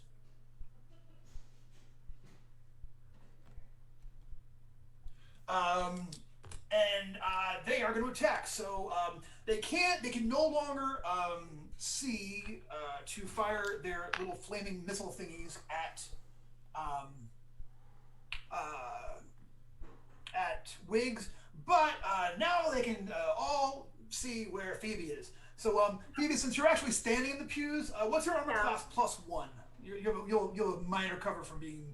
You're 15. Okay, so with the +1. You're there where she had been hiding, ducking down, so you're kind of standing there. So I will give you a slight modifier. Miss, a miss, 1 hit, and a miss. You're going to take, let's see, 3 points of damage from all of that. I'm sorry, what was that? 3? Total 3. Okay. The two medium ones, they kind of yell to each other for a moment, like, no, get, and they are both going to try to magic missile Ernie and try to end him. Here comes number 1. That is going to be a failed spell, and a second one is going to do 1 missile for 1d4 damage. It's coming at you, plus their level. So you already take 6 points of damage, Ernie. 6? Yep. Jesus. 1 missile got you, just so. How are you doing, Ernie? I'm about halfway. Oh, okay. I'm bloodied in 4th edition rules. I was not ready for that. It's gnarly. Wow. I love your background, by the way. It makes me think of home. Oh, yeah? I'm from Crystal Lake, so yeah, it literally is. Are you really? Yeah, my hometown's named Crystal Lake. Do you have a high school with a t-shirt with that on there? No, I wish. Our town doesn't lean into it at all, even on Halloween. Oh my Such God. a waste. Yeah, Crystal Lake, I would pay a pretty penny for a genuine Crystal Lake High, football shirt or something like that. All right, so, and then the older one is going to cast a spell. He is also going to target on Ernie because he has had your nonsense. He's next. You better kill me, son. Yep. He is at a 16 though with that action. Wham.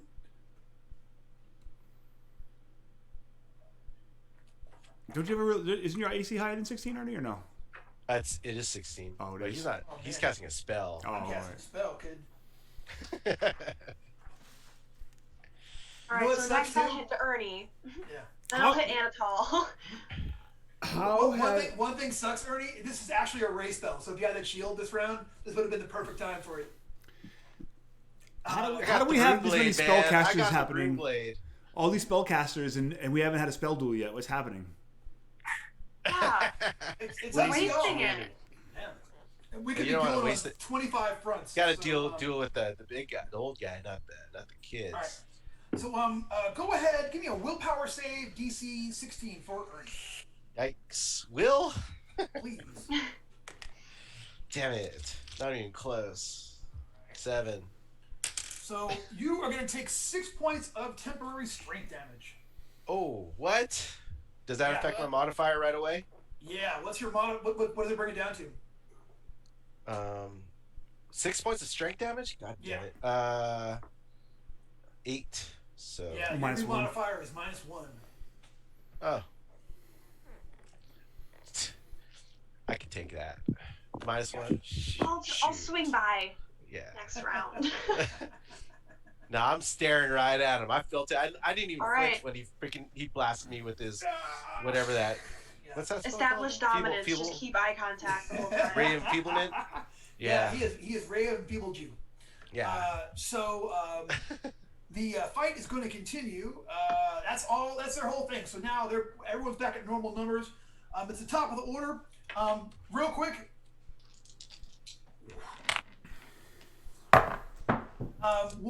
Another one of the young ones is disintegrated by a lightning bolt. I was gonna say the 3 fates are really taking their time. They were very worried about one at a time. You know what? You can't rush fate. As it turns out, you just can't. They tell you to your face. You know I'm right. You know I'm right. Yep. No, I wish I could argue. Yep. All right. That's it. So it's Ernie. That man just did you some strength damage. You gonna take that crap from him? Oh hell no! I'm just gonna march on over and just strike him down. He's close enough, right? I'm assuming he's close enough. Yeah, you can get him. Yeah, Yeah. You haven't left a little triangle of death there in the middle. Yeah, I just been trudging back around, but yeah, I'm gonna take on the old man. Hopefully he doesn't come back anymore. Yeah, is it 18 plus? Oh, I don't know. Hold on, I got -1, so 22. That's gonna hit. 15 points of damage. Jesus. Every time it shocks me. I don't know why. I've been rolling high for my damage. I get a D5 for my bonus. Yeah, D die is dupe. And that rune blade is no joke. And it's rune blade's +3. It's just eating energy at this point, just like sucking these guys' souls down, just like. I feel bad using it, but also. I'm neutral. I think it's okay with me. Like I question it, and then I see you just absolutely murder someone with it, and I'm like, yeah, okay, all right. That's how I feel about ordering pet food from Amazon. You know, like you hate doing it, but it's here the next day. Yeah, sometimes you need to save that. And Bobby got to eat. Bobby got to eat. It's I got to get the weird cat food for my one. For Esme's got a bad stomach, so I usually don't have to, but sometimes. All right. So that is that's awesome, and it's Anatol. Anatol, you have snuck up behind one of the 3. I'll tell you what. Go ahead and give me a luck check. Isn't your luck like an 18? My luck right now, after I spend that point, is a 18. Yes. Yeah. I still want a luck check. She didn't care which one you snuck up behind to zap it. So. 12. So yeah, I made it. Yeah, you made it. All right. So the one you were sneaking up behind is not the one that was destroyed by lightning this round. So you can go ahead and give me a pickpocket check take an amulet. I want to actually look at the difficulty for pickpocket real quick. All right, I got a 17 before I spent luck. You might be rolling some luck here, but let me take a look here at the actual breakdown. I don't know. The rule book caps out at 20 as far as like how hard things How hard are. it gets, yeah. I mean, you're taking an amulet off a guy that like is you know what I mean? It's like not out of his pocket. It's actually off his actual neck. I've seen thieves steal the pants off of people. Do you ever see that guy that steals George Bush's watch off his hand at that thing in India? It's amazing.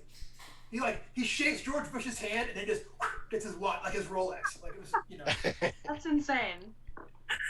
That's what I need to be practicing. Why am I in college? I need to be doing that. Those are real world skills, man. That's an elective. Yeah. You know what? I think you're good. That's what free time is for. Tim, you're good with a 17. All right. So anything happen when I take it off? Not this round. Okay. But we'll see what comes up from this. All right. Nice one, Tim. Put it on. Yeah. Right. Yeah. Swallow it. Okay, I feel like I need to be the voice of reason again. We're not eating things. We're not putting on random artifacts. We're not gonna. Wait, what? This is DCC, right? Voice of reason has spoken, y'all. The voice of reason has spoken. And I just don't get. I mean, the fact that Haley's the voice of reason really is throwing me off. I kind of love that though. Like, you know what I mean? Like it's casting against type. Hey, speaking of casting, the character. Speaking of casting, it's time for Wiggs. Wiggs, you ducked down last round. You got some healing. What's up? I'm gonna cast Color Spray. That's a good one. Okay. Yeah. All right. Go ahead and give me a check. The young ones. You gotta blind those young ones. Get it so good that you just nuke the entire building. That's my favorite result.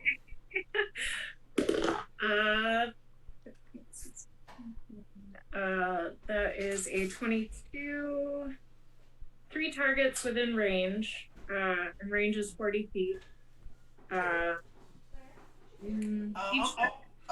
sorry, go ahead. Targets of 2 hit dice or less are automatically affected. Targets of 2 or more make 2 will saves or be affected. Yeah, no, so you were going to get 2 young ones. Okay. And one of the older guys. Sweet. Right. Duration is 2d4 plus 1 rounds. That's 3 rounds.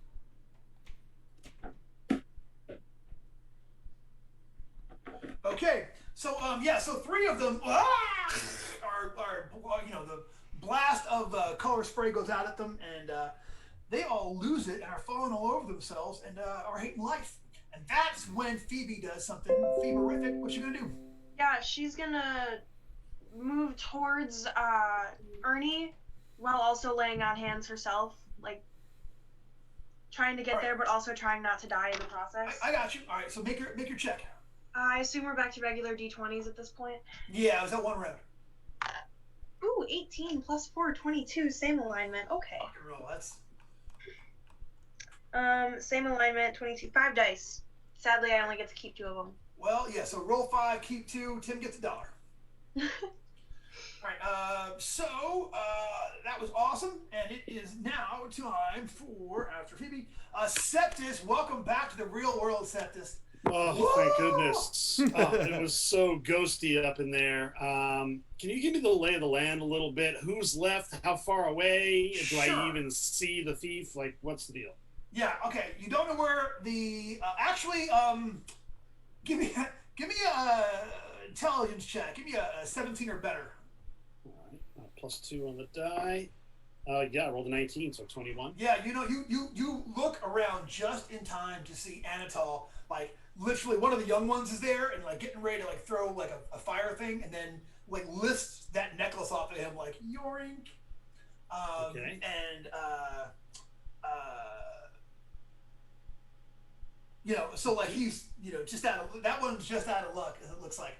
You see that there are 3 of them that are staggering around blinded, you're not sure what's going on with them. Oh, are they passed out too, or are they unconscious? I think just blinded. Just blinded? Will you double check? Maybe they're on their way to being unconscious too. I don't know. You see that there's the older one, like the oldest one, is there, and Ernie's right next to him and just whacked him last round, and he's very much injured, but is still alive. And you see that there are one of the medium-age ones is still kicking, and that is what you see. Okay, couple. Oh, sorry. Need one will save. They're blinded if they failed both. They get no save. They didn't have the hit dice, so they're all. They're unconscious and blinded. Gotcha. All right. So, a couple of questions, Brendan.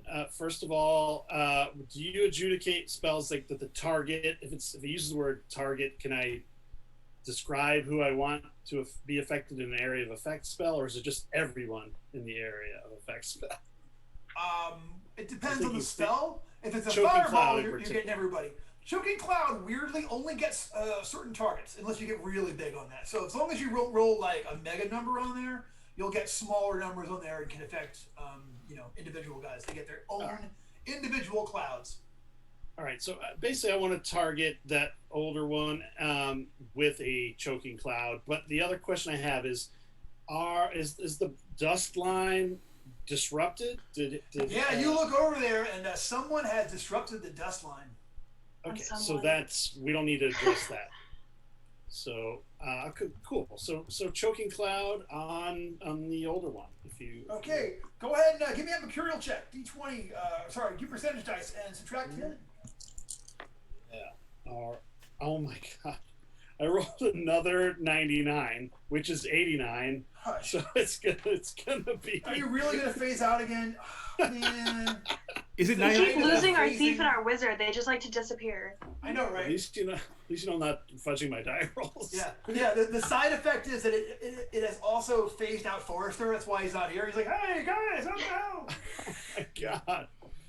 Double. Well, hey, maybe I'll roll low and it'll be only one round next time. So we'll see. So. All right. So roll your spell check first. All right. I'm gonna spell burn because why the hell not? So yeah, I'm pulling out tufts of hair and breaking fingernails off and stomping on my own foot, and I think I'm gonna lower my agility by 4 points. I'll make it by 3, so I'll still have a +1. So 2 left feet. Yeah. So I'm down to 13 agility, and that brings me to a +7 on the die roll. Outstanding.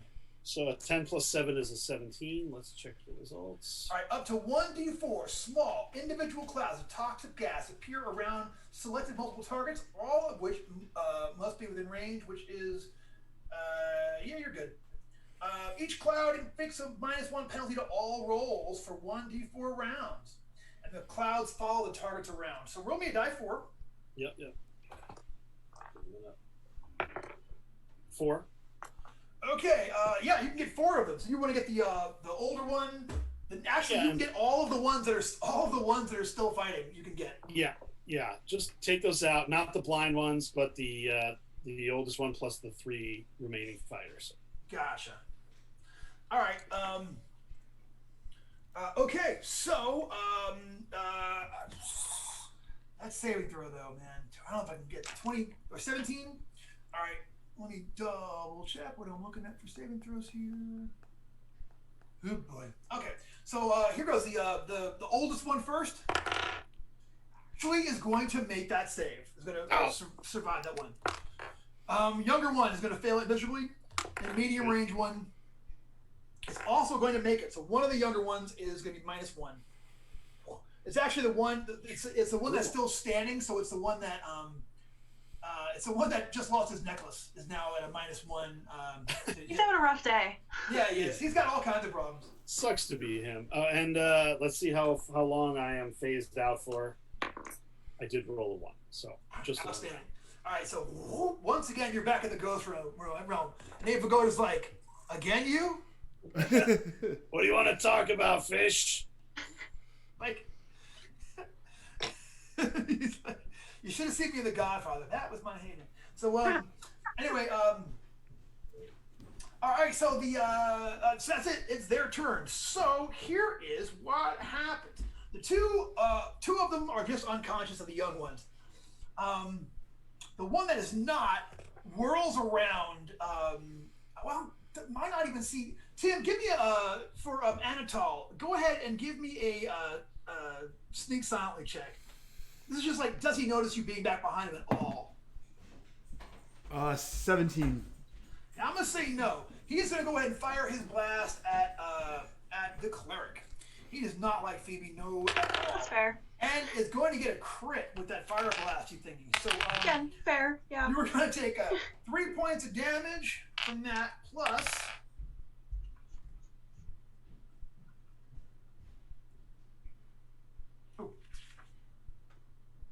3 points of damage plus an additional 2d6. Yikes. Really glad I healed myself last round. I know, right? You take 8 more points of damage. Like, catches you, like, just in the face with this flaming orb, and it's hideous. So, the one of the medium-aged ones is unconscious this round and is unable to do anything. But number 2 is going to fire an attack off at Carmen. You popped up to cast your spell. Here comes the magic missile. I'm actually... Oh, I rolled the wrong die. I forgot to do that. You take 1 point of damage from the minimum magic missile check. It goes off there. And the older one, man, he's up there. Ernie's in right there in range. I gotta go for it. Like, I'm in his face. I'm gonna chop him down if he tries to cast a spell. He's fixing to. But first,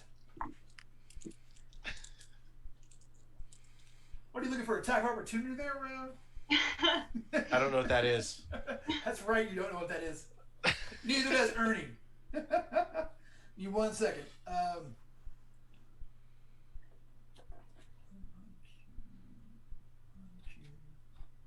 Seeing if I have this thing here I'm looking for. Okay, so he yells out like, "Oh, mighty Obitu-Que! Protect your servant!" Or don't. Yeah, yeah, he's not getting out with it. Damn, 12. What's he doing over there, mumbling? Yeah, he tries casting. You know what? I'll explain everything when it's all over. But he tries casting something and it does not work out. That's awkward. You call to your patron and then you're just standing there like waiting. And there's no response. That's always awkward. Patron doesn't think you're cool at all. Patron's like, I just need a second. I swear I have a patron. He just lives in Canada. He's totally real. He's from Niagara Falls. His name is George Glass. No one lives in Canada. My patron named George Glass. All right, that's all of them. Ernie, it is your turn. All right. I'm gonna take him down. I'm all damage. All right. Wooden sword. Way downtown. Oops. Does 8, 12 hit? 12 does not hit. I was distracted by his mumbling. I know, right? I mean, who wouldn't be? And you're feeling, and like, you know, like you get this kind of Charlie horse because you're just feeling a little weak. So you're like, oh. It's like, parlay? He's like, never. Oh. It is. Oh, hey. Also, yeah, you know what? Actually, go ahead and Dak, go ahead and roll me a die. 1, 2, 3, 4. Die 5. I rolled a 5. Okay, so this round, he's like, never, because, and that is when the lightning bolt hits him from the statue. And he is shredded. He's completely gone. All right, so it is Anatol. All right, that's the dude I stole the thing from? No, you stole the thing from one of the younger ones. All right, but he still doesn't know I'm there, right? Because I made my... No, he So I'm going to go shanky shank on him. Shanky shank. Give me a check.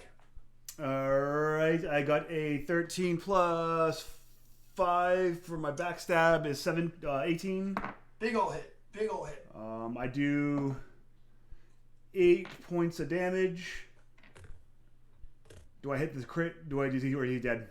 You know what? We can just once again. You know you don't even know where this one got a banana from because he didn't have it a minute ago. Well, this one I tap on the shoulder, and when he goes to look, I go to the other side, and then when he turns around, I just stab him in the face.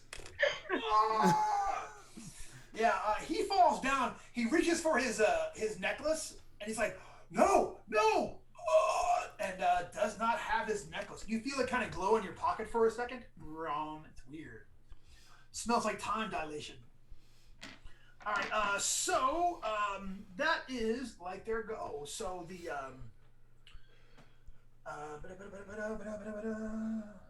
I really want to see the write-up of George Glass as a patron. Like, just never answers any. Yeah.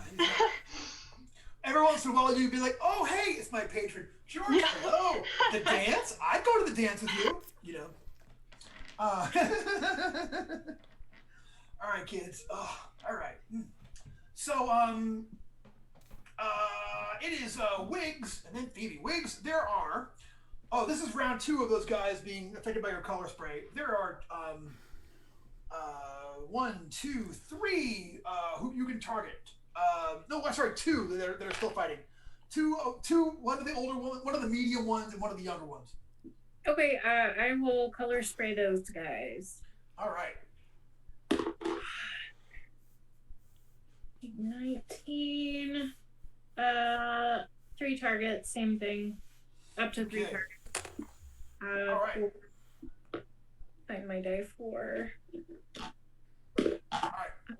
5 rounds. 5 rounds. Okay, so here come my saving throws. 19. So, well, can they make saving throws if they have 2 hit dice or less? So one of those? Yeah, 2 will saves or be affected. All right. So, young one makes it and makes it is fine.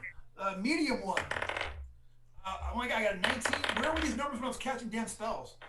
So the one of the young ones is okay. The one medium one is blinded for how many rounds? 5 rounds. Oh boy. All right. He's blinded. They hate that, but that's all good. So Phoebe, is your turn. So there is one. Both of the medium ones are blinded. There is one of the young ones that's still going around, and that's the only the one young one is the only one that's up and viable and can fight this next round, and is sitting there like looking like at all of his different selves, like, get the hell up! What are you doing? Looking like he needs a morale check. Yeah, I don't know. You know what? These guys are in it for immortality and all the marbles. They got nowhere to go. They're in a corner. It's fight or die for them. Fight or die. It's worth a shot. I'm always asking for him. He never gives it. You gotta check, you know. Just I'll give occasional. How is Ernie feeling close to death wise? I'm still bloodied, but I got half my hit points still. All right. You know what? I'm gonna do it anyway because I just don't trust. That... Oh, I'm right here. Yeah, sure. Yeah, I went over to you last round, so I'm gonna do it just because I don't trust that you're not gonna get yourself killed. So, all right, lay on hands for Ernie. That is a 13 plus 4, 17. And are you lawful or neutral? Neutral. Neutral. 13 adjacent. 1 die. 1 die? Oh wait, I'm sorry. I got a 17. 2 dice. 2 dice. Sweet. I forgot about my spell check. Cool. Where's my other 12-sider? Cool. You don't need me for this. All right. So that's gonna be Septus. Septus, is your turn. I'm still trapped in the phase out bubble. Oh yeah, this is your 1 round phase out. So you are phased out. So it is their turn. So here is what happens. So a lot of these guys are just unconscious. Okay, so they don't or blinded and just staggering about. But you guys see that the older one, like the chief of them all, appears again, like alive, and is like, oh, and he is going to blast down upon Ernie with his flaming hands. I'm going to try to burn you to death with this nonsense. So here comes his check. He's 2 plus 4. He is going to get a bullcrap 11 and lose that spell for the rest of the day. That's just terrible. All right, so yeah, that's him. So that was the rest of them. 1 round passes for all my unconscious guys. The guys that are at the Stinking Cloud are -1 for 1 more round beyond this. That guy is blind for 1 more round.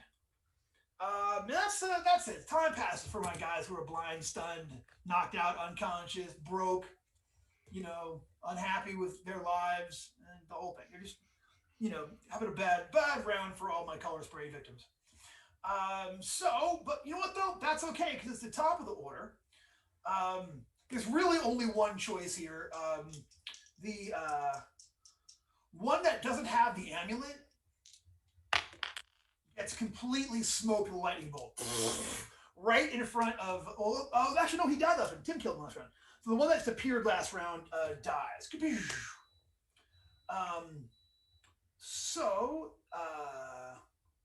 That is... Ernie, it is your turn. So who's left up? Who's... There's a new oldest one has just appeared. That guy. Yeah. Is he close enough for me to get to? Yeah, he's like right in the vicinity. Like you really haven't left this one little spot. You've been like running back and forth, Yeah. And then he just tried to cast a spell. He just tried to cast a spell, right? And he failed. He tried to flaming hand. He was nervous. Look at him. You nervous? What's wrong with you? You nervous? Oh, I struck him down. All damage. All right, all damage. Yes, 18 again. That's natural 18. Plus. I'm still at -1. Oh yeah, that's right. Do I still have that minus strength? Yeah, you. Those strength points are going to come back at a rate of 1 per day. Like those are. Oh, okay, cool. Yeah. 22. Damage? To hit. Oh, hit. Yeah. And damage is playing 3D here. Yeah. 11, 15. Yeah, he's still up, but he's in bad shape after that point. No. You still want to do this? You will not take immortality from me. I will be immortal. He yells. We'll see. I mean, he could still, I don't know. Yeah. All right. So.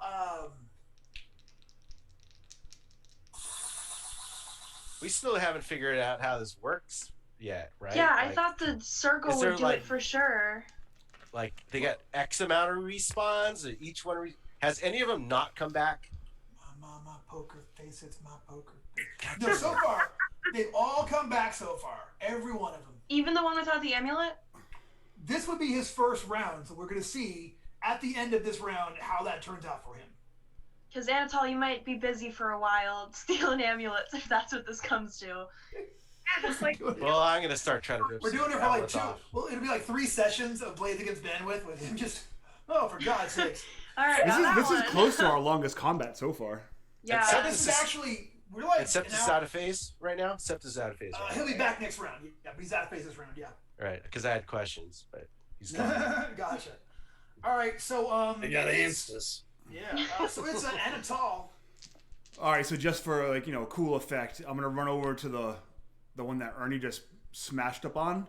Yep. But I do, the somersault thing, in all the wuxia movies where, I somersault over Ernie's back, shoulder to shoulder, and I come down with the sword. Do it. All right. Ooh, nat 20 with the sword. Yeah. Oh, snap. 8 points of damage. Oof, yeah. And he's still up. I get my just describe your wuxia crit. Oh, man. It has to have, as I come down, there's, an extreme close-up on just me and the sword and, the air movement. Yeah. And instead of, chopping him in half or anything, it just, for some reason, just blows him back. You know what I mean? I stab, and you just see him go crashing backwards. Yeah. Yeah. He flies across the room and lands there in a heap. All right. That was awesome. So, that was, it's Wiggs and then Phoebe. How many guys are unconscious? There are currently 4 that are 3 are unconscious, one of them is just blind. Ooh, Can I run around and steal their amulets? Yeah, take their amulets. Yeah, you can run over and steal an amulet from a blind guy, which, in any other context would make you the worst person I know. This is what I love. The little clips of sentences from these games always make my day. If you take them out of context, they're just the best. Yeah. No, Just make a super cut of us saying terrible things. Did we forget that child again? Just the horrible things we say. I know, right? Yeah, out of context, we would be terrible. So, hell.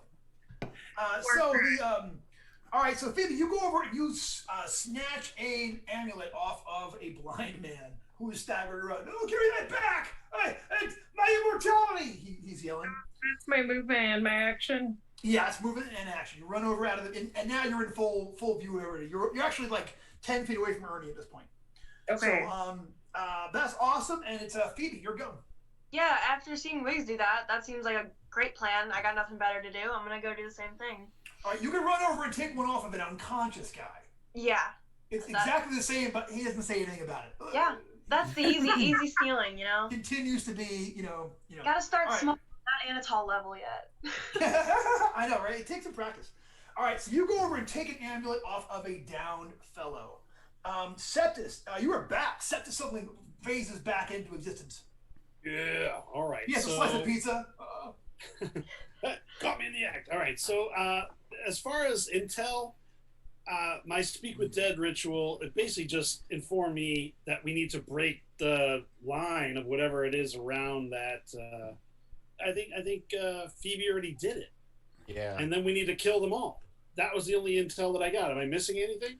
Yeah, I felt like there was a limit to how many times they could come back. Yeah, it was like use up.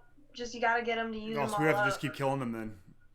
So there's like an X amount. I'm just wondering if it's an X amount, like it's a pool that they're all like they get X amount of lives period for all of them, or I didn't each feel one like has a Abe limit of Pagoda lives. told me that. Yeah, I think okay. we just gotta keep hammering at him. Brandon, kinda Brandon, wish- is there anything we're missing? I wish these guys didn't disappear when you killed them, so we just had like this mountain of bodies. Pile of bodies. Well, I would have them make a stack of their own bodies to hide behind for cover. Quick, I more think I'm dead just gonna guys. try. I'm gonna try and cast a sleep spell and hope that I take down a bunch of them with the sleep spell, and you guys can slit their throats. At least that'll save us one round. Of All right, having For amulets. Yeah. I Yeah, think go that's ahead right. and give me first percentage dice and subtract 10. Glipkerio. So I rolled a 20 this time, so a 10 for you. Oof. All right. Not phasing. This is new. New Yeah, territory. I won't know what to do if you stick around after casting the spells. I I know, know right? my whole afternoon. So you got a 10. Yeah. All right, on a 10, blood magic. The power of the spell is partially drawn from spilled blood, a sacrifice to the unknowable lords of magic. A living creature with hit points equal to or greater than the spell's level must be offered up before the spell is cast. Otherwise, the spell check suffers a -4 penalty or patron taint. Judge's choice. Are there any frogs left on the pews? The answer. No, they were here for one round. The creature need not be sentient. Chickens, goats, and other simple animals with the proper amount of hit points will do. Can I So- Too sacrifice bad we my left own? that child back in the village. Yeah. We need the pincushion Oh, child. wait, lawful cleric. Sorry, lawful cleric. I forgot. Can I just take one of my own hit points? Can I take my hand axe? I will say, yeah, you can do a point of damage to yourself and cast that spell regular. Yeah, I'll take out my hand axe. You know, you see it in the light, and I'll just go, just chop the tip of my pinky off, and Gotcha. the gout of blood spills out. And I'll add 4 to. I may as well spell burn. What time is it? 8:11. All right, We got 50 minutes left, man. Spell burn something. Oof, yeah. So I'll spell burn 4 agility, which brings my agility down to 9. All right. And so that brings me to a net of +8 on the die. And That's I rolled in an the 18. Oh, nice. This is in the 26. great tradition of handing Septus to the next character, like, you know, like limping, like, oh, sorry. He's kind of still breathing. Like, he's only mostly dead. 26. Okay, so I'm assuming you're going to go for a group of them rather than just one? Yeah. So, okay, your options are 1d7 of them.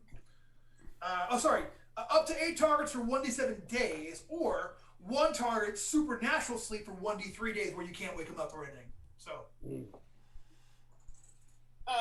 I think if we have to kill a bunch of them, Andy, I think you should do more. Yeah, And then we we can just, steal like- the amulets. Yeah. Yeah, I'll basically just like everybody go to sleep and then go in there, slit their throats, and take their amulets. All right, so I think this is a good plan. it works out just like that. You guys can't. All of the remaining ones fall asleep at this point, and we go around and take amulets and slit throats. Yeah. I think so. Yeah. All right. And So can we put Glipkerio or whatever the heck his name is, like in a vessel or something, so that we keep him in one area? Well, here's what happens. After you kill, like, as you're killing them, they start disappearing, but they don't reappear. Like they're not. They're you don't know what the difference is. Maybe it's because you have the amulets, But once you get like the last one, they all the last one you kill, all their bodies disappear, and also all of the different. Now everyone's got 10 amulets, but then once you cast that, all the amulets merge, so there's only one broken amulet remaining. Yes. And none of them come back. And at that point, you hear the voice of the three fates speaking, and it's essentially addressing Septus pretty much.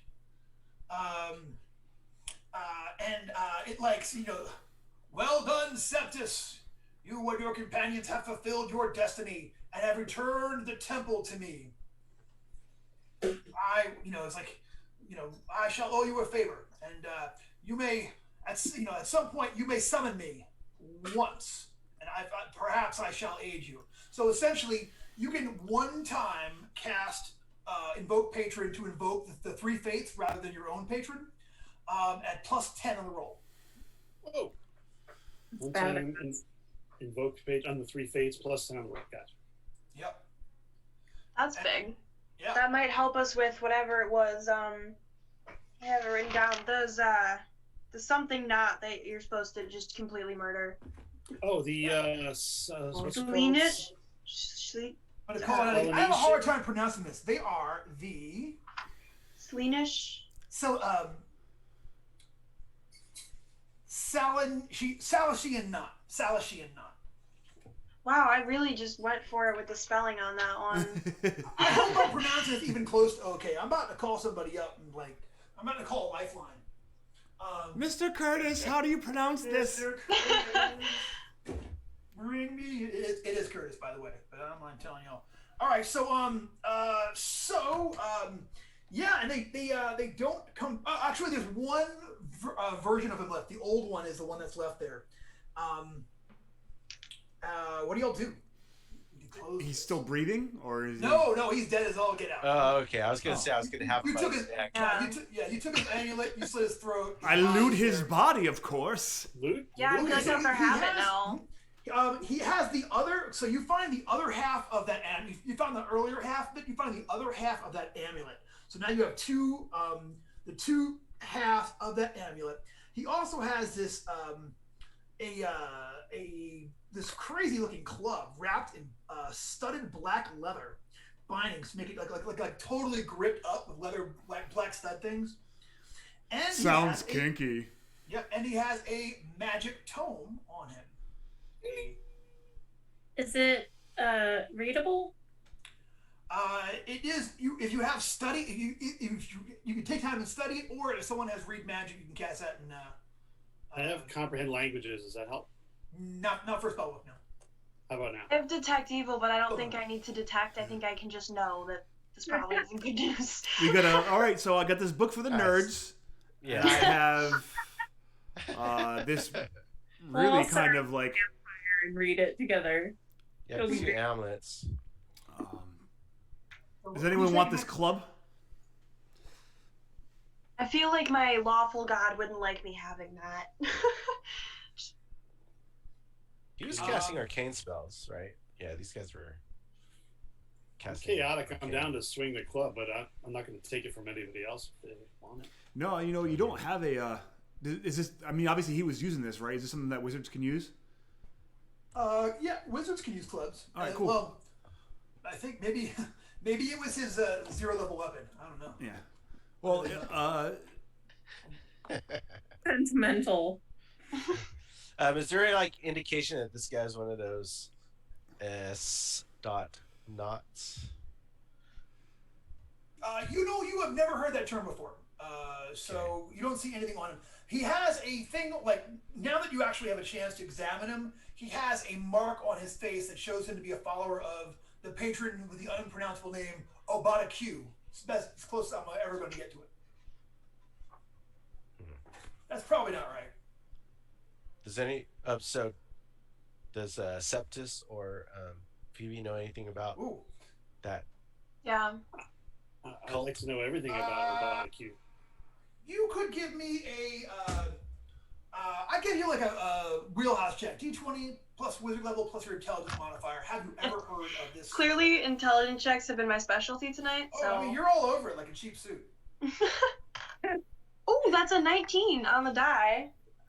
With no know, intelligence modifier. So. You know what? You've heard the term, and you know that with a 19, I will say, you know that this is what you know about them. Okay, that they were a cult, that they were dangerous at one time, but that there was a schism within the cult, and apparently some people were the people who left in the schism. You don't know what the name of their actual deity was, but the people who left in the schism and who apparently destroyed that cult in a long-term conflict that you have read about were followers of Bugbabills.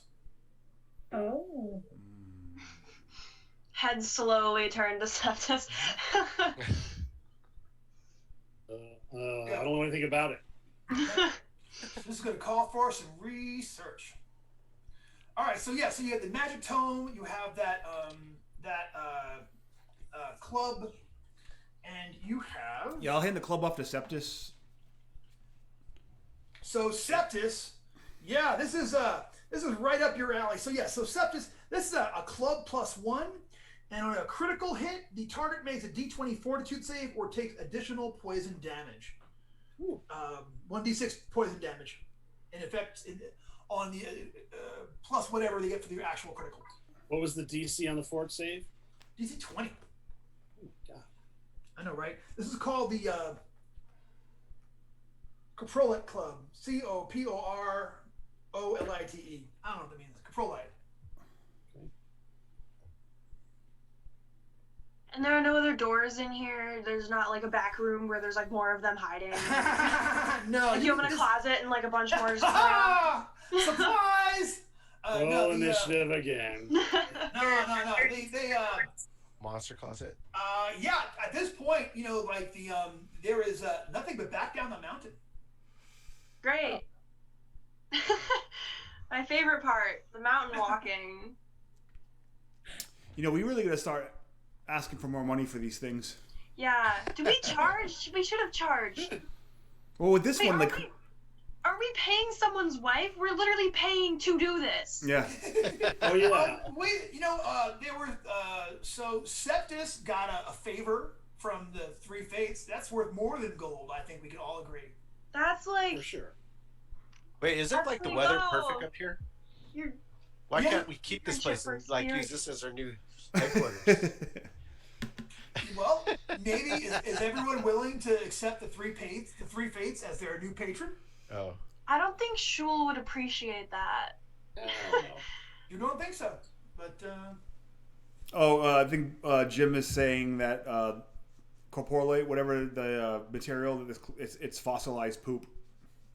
Yeah. Oh really? Were you making that up? Percolite? It definitely. I remember this. It is. We looked it up. Oh my god! It makes sense for the poison. Yeah. Yeah, this fits right into the game with the everything. Yeah. Congratulations on your poop club, Andy. Have a good time fighting with your poop club. Yep. Thank you. It's my preferred weapon. Poop club. With little spikes on it. Yeah. All right.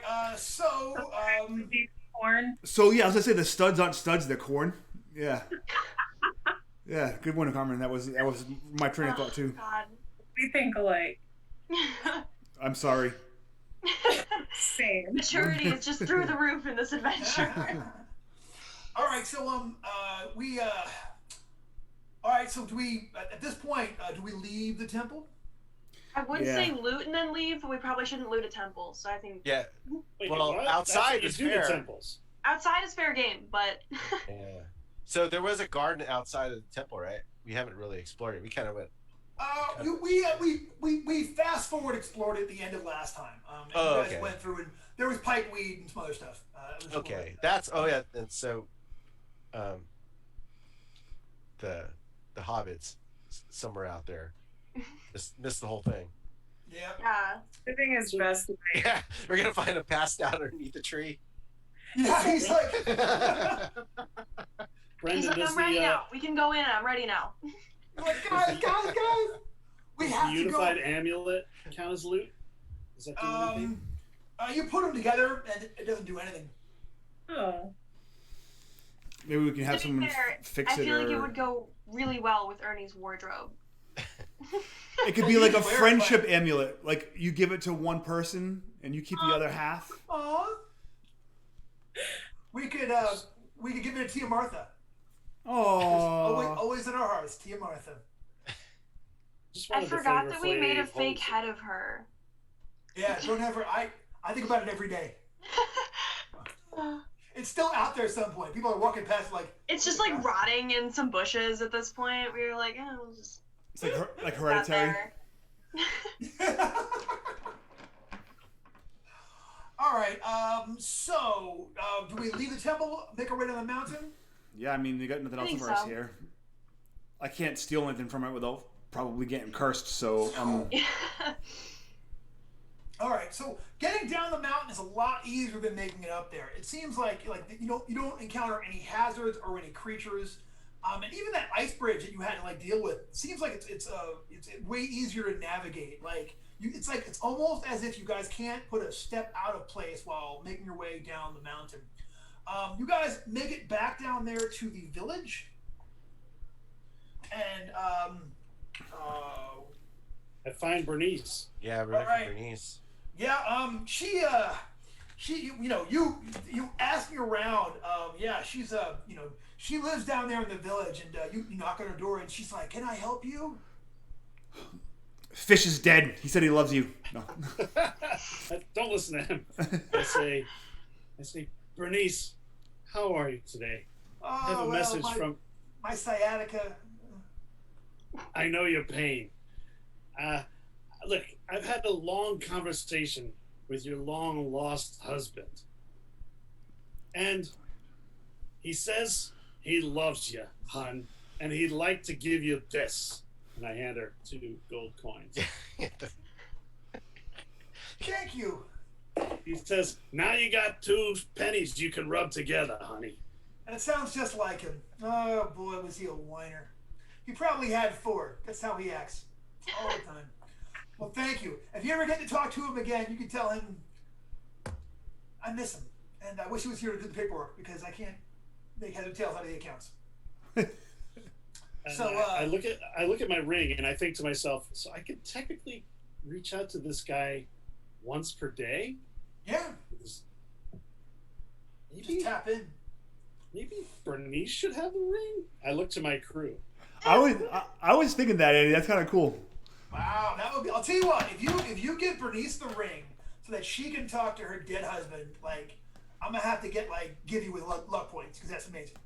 Oh well, I mean, it goes without saying. Forget the luck point. I mean, if she could communicate with her husband every single day, as I take it out to her, I show it to her. I'm like, if you put this on your finger, and if you sit by the fire, and you think real hard, and if you buff the top of the ring, and you say, I'll give her some kind of magic phrase that is required. The correct one, I assume.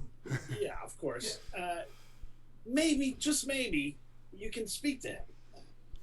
Thank you. She's all over. You know, she misses him so terribly, and she has all these things she wants to share with him, and that was his soulmate, and so she, she takes that. She couldn't be more grateful for you and such, and she says thank you profusely, and then she offers to let you all spend the night here because it's getting on late in her little. It's not much, but you're all welcome.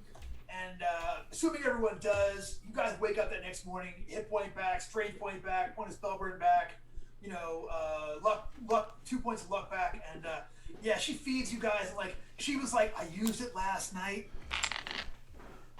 and it worked, and I was able to talk to him. And bless you, Mr. Septus, and bless you all.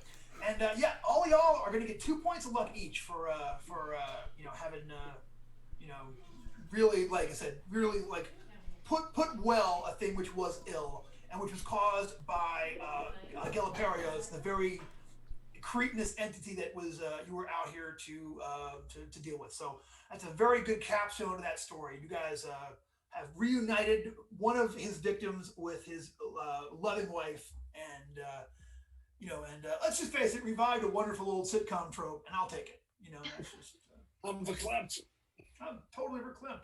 So from here, do we head? So you start. Okay, so as you guys start making your way Septus, you start seeing signs along the way. They're subtle things, but you can tell that Babugbabills is wanting you to head south to look up those that cult that you were talking to you about.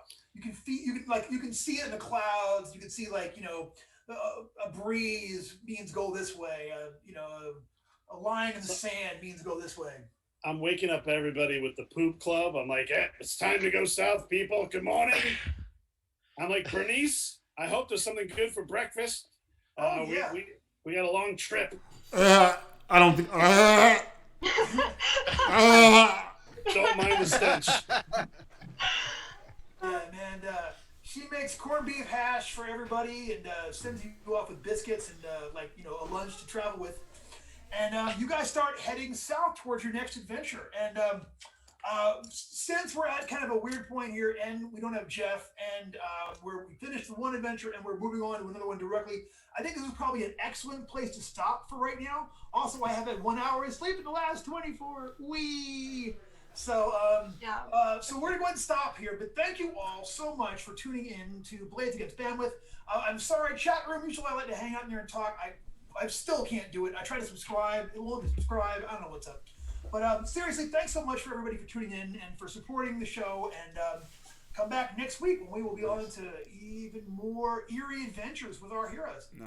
And our new special guest for next time, I'm not even going to say who it is. Sure. I'm going to say we don't know, right? That's why. All right. Andy, want to take us out with any, do you have anything going on? Any things that you want to, any announcements? Andy, it's time to plug something, Andy. I'm not plugging anything. I just really want to thank you for allowing me to join you guys. I had an absolute blast, and it's been an honor. I hope we can play together again, friends. Me too. Well, sorry you spent all night phased out. I don't know what to tell you. I will do a plug for Andy then, since he's not. The awesome artwork behind him is by Eric Roper. Andy works with the Burning Wheel guys. Torchbearer is one of my other favorite games outside of DCC, and if you have not tried it, you owe it to yourself to try it. If you've ever wanted to play a dungeon crawling game where the dungeon really feels like an adversary and not just something that's boring and all that stuff, that's the game for, definitely give it a shot. And they just had their second edition Kickstarter, so you can probably pre-order it soon, I'm thinking, right, Andy? Is it pre-orders in a little while? It's off to the manufacturers right now. But yeah, in Torchbearer, you will die cold alone in a cave and you'll thank us for it. Yeah. That's my favorite thing. All right, thank you so much, and we'll see you already next week. Bye. Bye-bye. Thanks for having me.